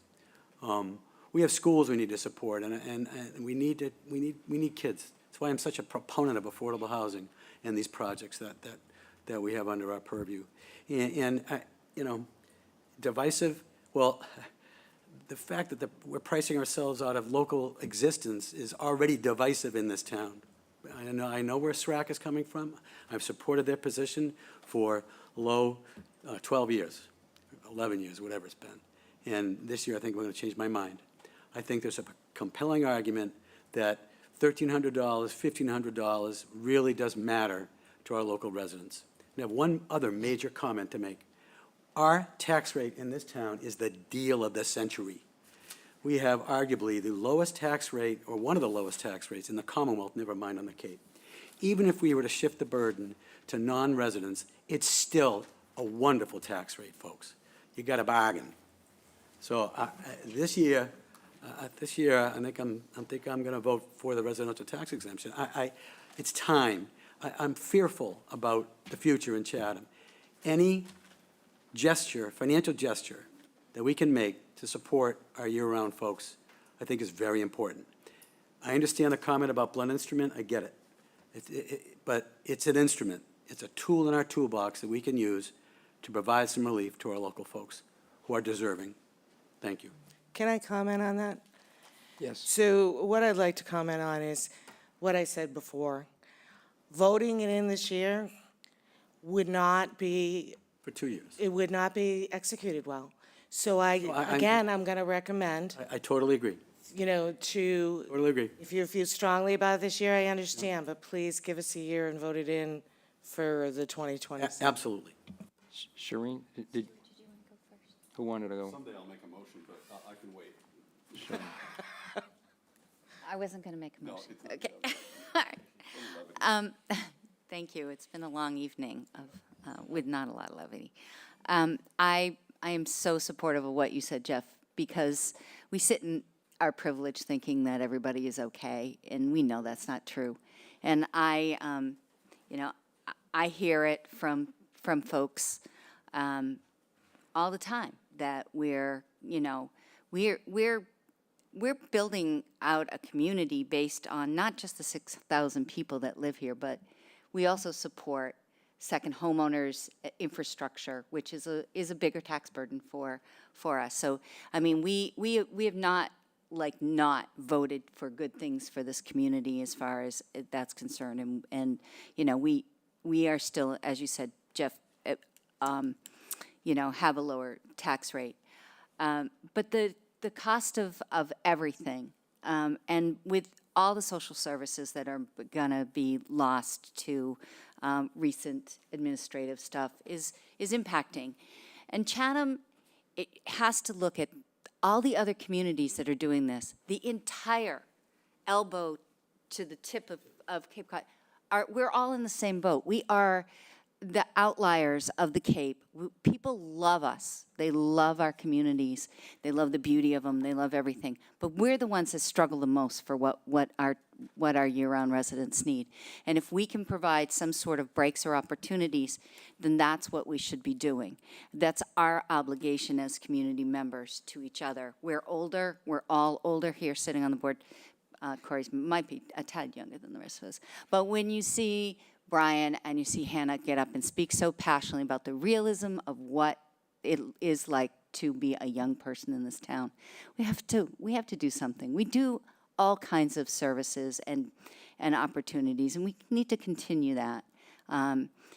It's very hard to live in a beautiful coastal community. It's expensive. And having been somebody that has, lived here all my life and not come from a family of wealth, but seen, have a generational background of watching this community grow, I've really supported a lot of things. But one of the things that we have to be true to is our year-round residents and what their needs are, and I'm going to support this. What I would like this board to do, even though Dell is suggesting that we wait until next year, we keep getting that sort of, wait till next year, give us time. I understand that. That's time. But I think this board could vote in favor by policy that they want to support this. And that will set the precedent that we're not going to wait till next year to do this, but we're going to get started on it now if we vote to approve. May I add to that? If you voted in for FY 2026, you will have a delayed tax bill and a lot of problems. But if you voted in, you can vote on it now, but vote it in for FY 27. That's my proposal. Is that what you were saying? Yes, yeah. Okay. I'm I not just trying wanted to. to I'm not trying clarify. to screw up the No, no, financial no. works of Chatham. I just wanted to clarify.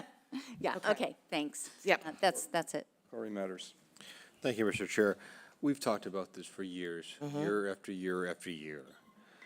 And for me, I'm making it very simple. We've kind of paused at doing it, balked at doing it. I'm not sure if it's going to work. I'm not sure. We implement this and we find it doesn't work. The mechanics allow us to rescind it down the road. So I'm more of the opinion it's worth giving it a try. I think that there's been outreach out and an outcry for it for years. And I think I'm willing to move forward and for FY 27, with respect to staff's recommendation. But I think it's worth trying this out. I have a funny feeling it's going to work out pretty well, and it's worth moving forward on it. So I'm more inclined to support it. Okay, just please remember too that we will be having when you have your tax relief, I think it's on September 30th, There will be other options for helping people at different levels that you would want to take into consideration as far as all these factors will be coming out of the overlay. If an exemption is filed late, it'll be coming out of the overlay. Some of the other new ones for the veterans will be coming out of the overlay.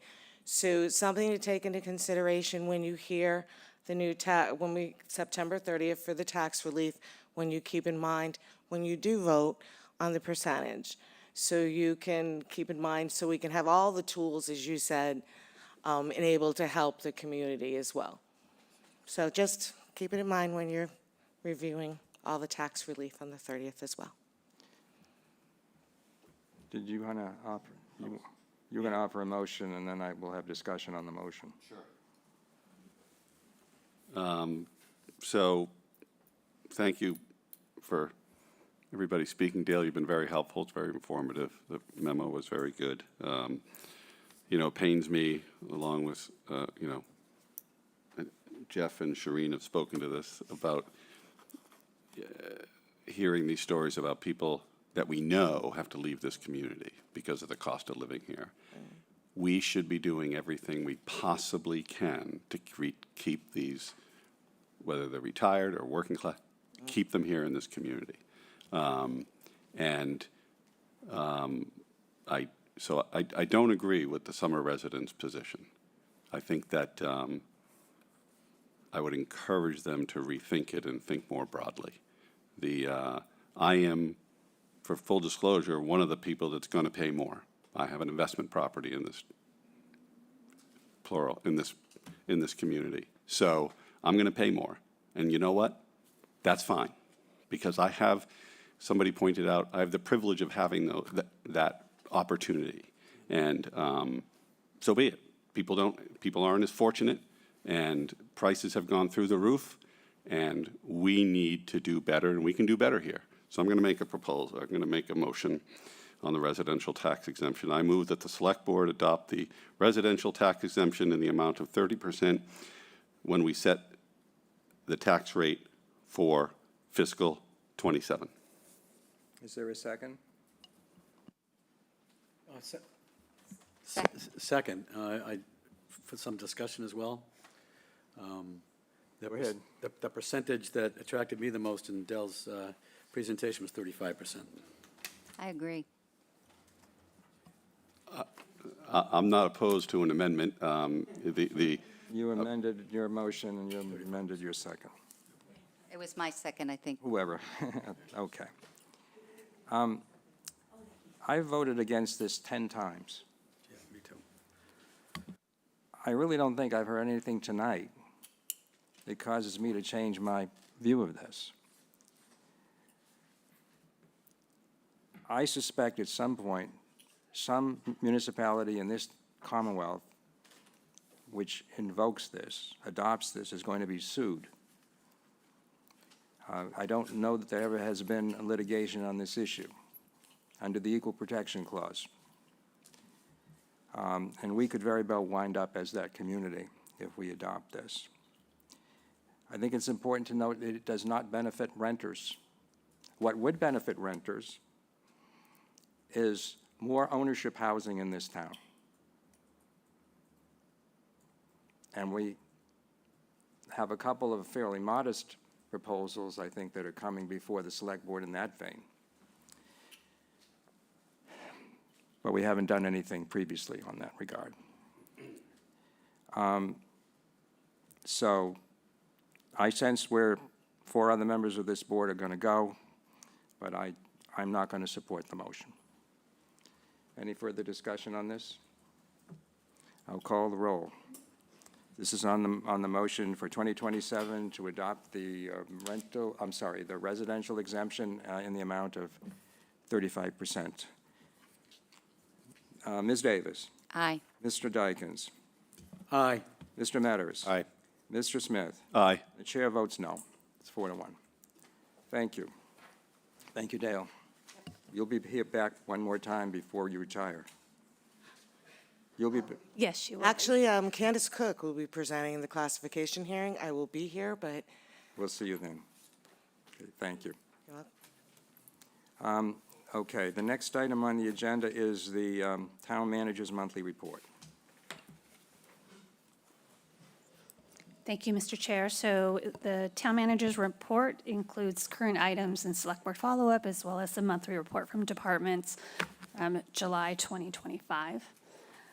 Some of this information people have seen on either the main sheet or social media, but we thought it was important to present it tonight. The Community Climate Survey Part 2 is now available from the town's Energy and Climate Action Committee, so they would like to hear from you and help shape Chatham's climate action future. The affordable housing public hearings continue for the developments on Main Street. It's coming before the ZBA on Thursday, August 21st at 2 p.m. And then the hearing for the ZBA hearing for the Penrose project at Meeting House Road will have its first hearing on September 4th. The Eldridge Public Library project is inching further along.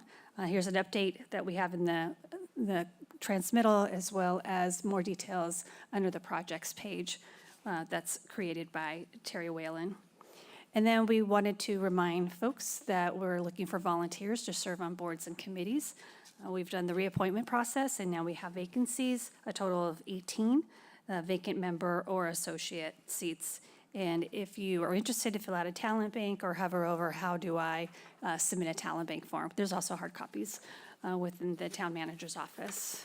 And then, as I always do, we talk about the employee years of service anniversary. We're looking at September. The most longevity in September is our deputy chief, Lou Malzahn, at 19 years. Joe Amara, police officer, at 11 years. Diane Byers, our animal control officer, at 10 years. And then 2 firefighters, Connor Brickley, he's been here for 4 years. Kristen Taylor has been here for 3 years. Anna Milan has been the Community Services Program and Communications Coordinator for 2 years. And Joe Fennell, our Adult Supportive Program Director, she's been here for 1 year, along with Becca Santos at the transfer station, and Rick Spalding, our newest police officer. And then we've highlighted the announcements for new hires in August. We have Zach Pereira. He lives in Yarmouth and has a really great background for working as a laborer in our Parks, Grounds, and Cemeteries division. And also, I think this next hire broke the internet with our Facebook page with the most likes. That's our DPW highway laborer, Mark Welch. Mark has been in Chatham for a long time and a well-known person working at various either DPW plowing snow or through the boatyards, as well as a forklift operator. And then we promoted Don Richardson, our DPW highway division. He was a laborer as well. A heavy equipment operator, and he is now the mechanic as well. So, okay, went that backwards. And then, as you know, we celebrated the retirement of Brian Powers, retiring after 20 years. This is, I think, his first week of retirement, and we really hope him well. We have job openings that we have here listed, and some more coming in September. Some of the positions, like the harbor master's boat operator and mechanic. Harbor master had suggested that we wait until September to do that, so that will be coming up. And then the report has other project highlights with the page numbers index. And then I always note the must-see TV from our Chatham TV productions, our social media hits, as well as our Main Street newsletter, and then reminding everyone to subscribe to the Smart 911, especially for emergency updates, road closures, fire and water emergencies. And throughout the report, you'll see various updates for July, and I'm happy to answer any questions. Thank you, Jill. I do want to note the addition for the first time of the usage of the charging stations at the Eldridge Garage. That's helpful to know, and I hope that continues to be part of the report. Yes. Thank you. Any comments or questions for Jill? All right. It's been a long night. We started at 4 with interviews. Is there a motion? Motion to adjourn. Is there a second? Second.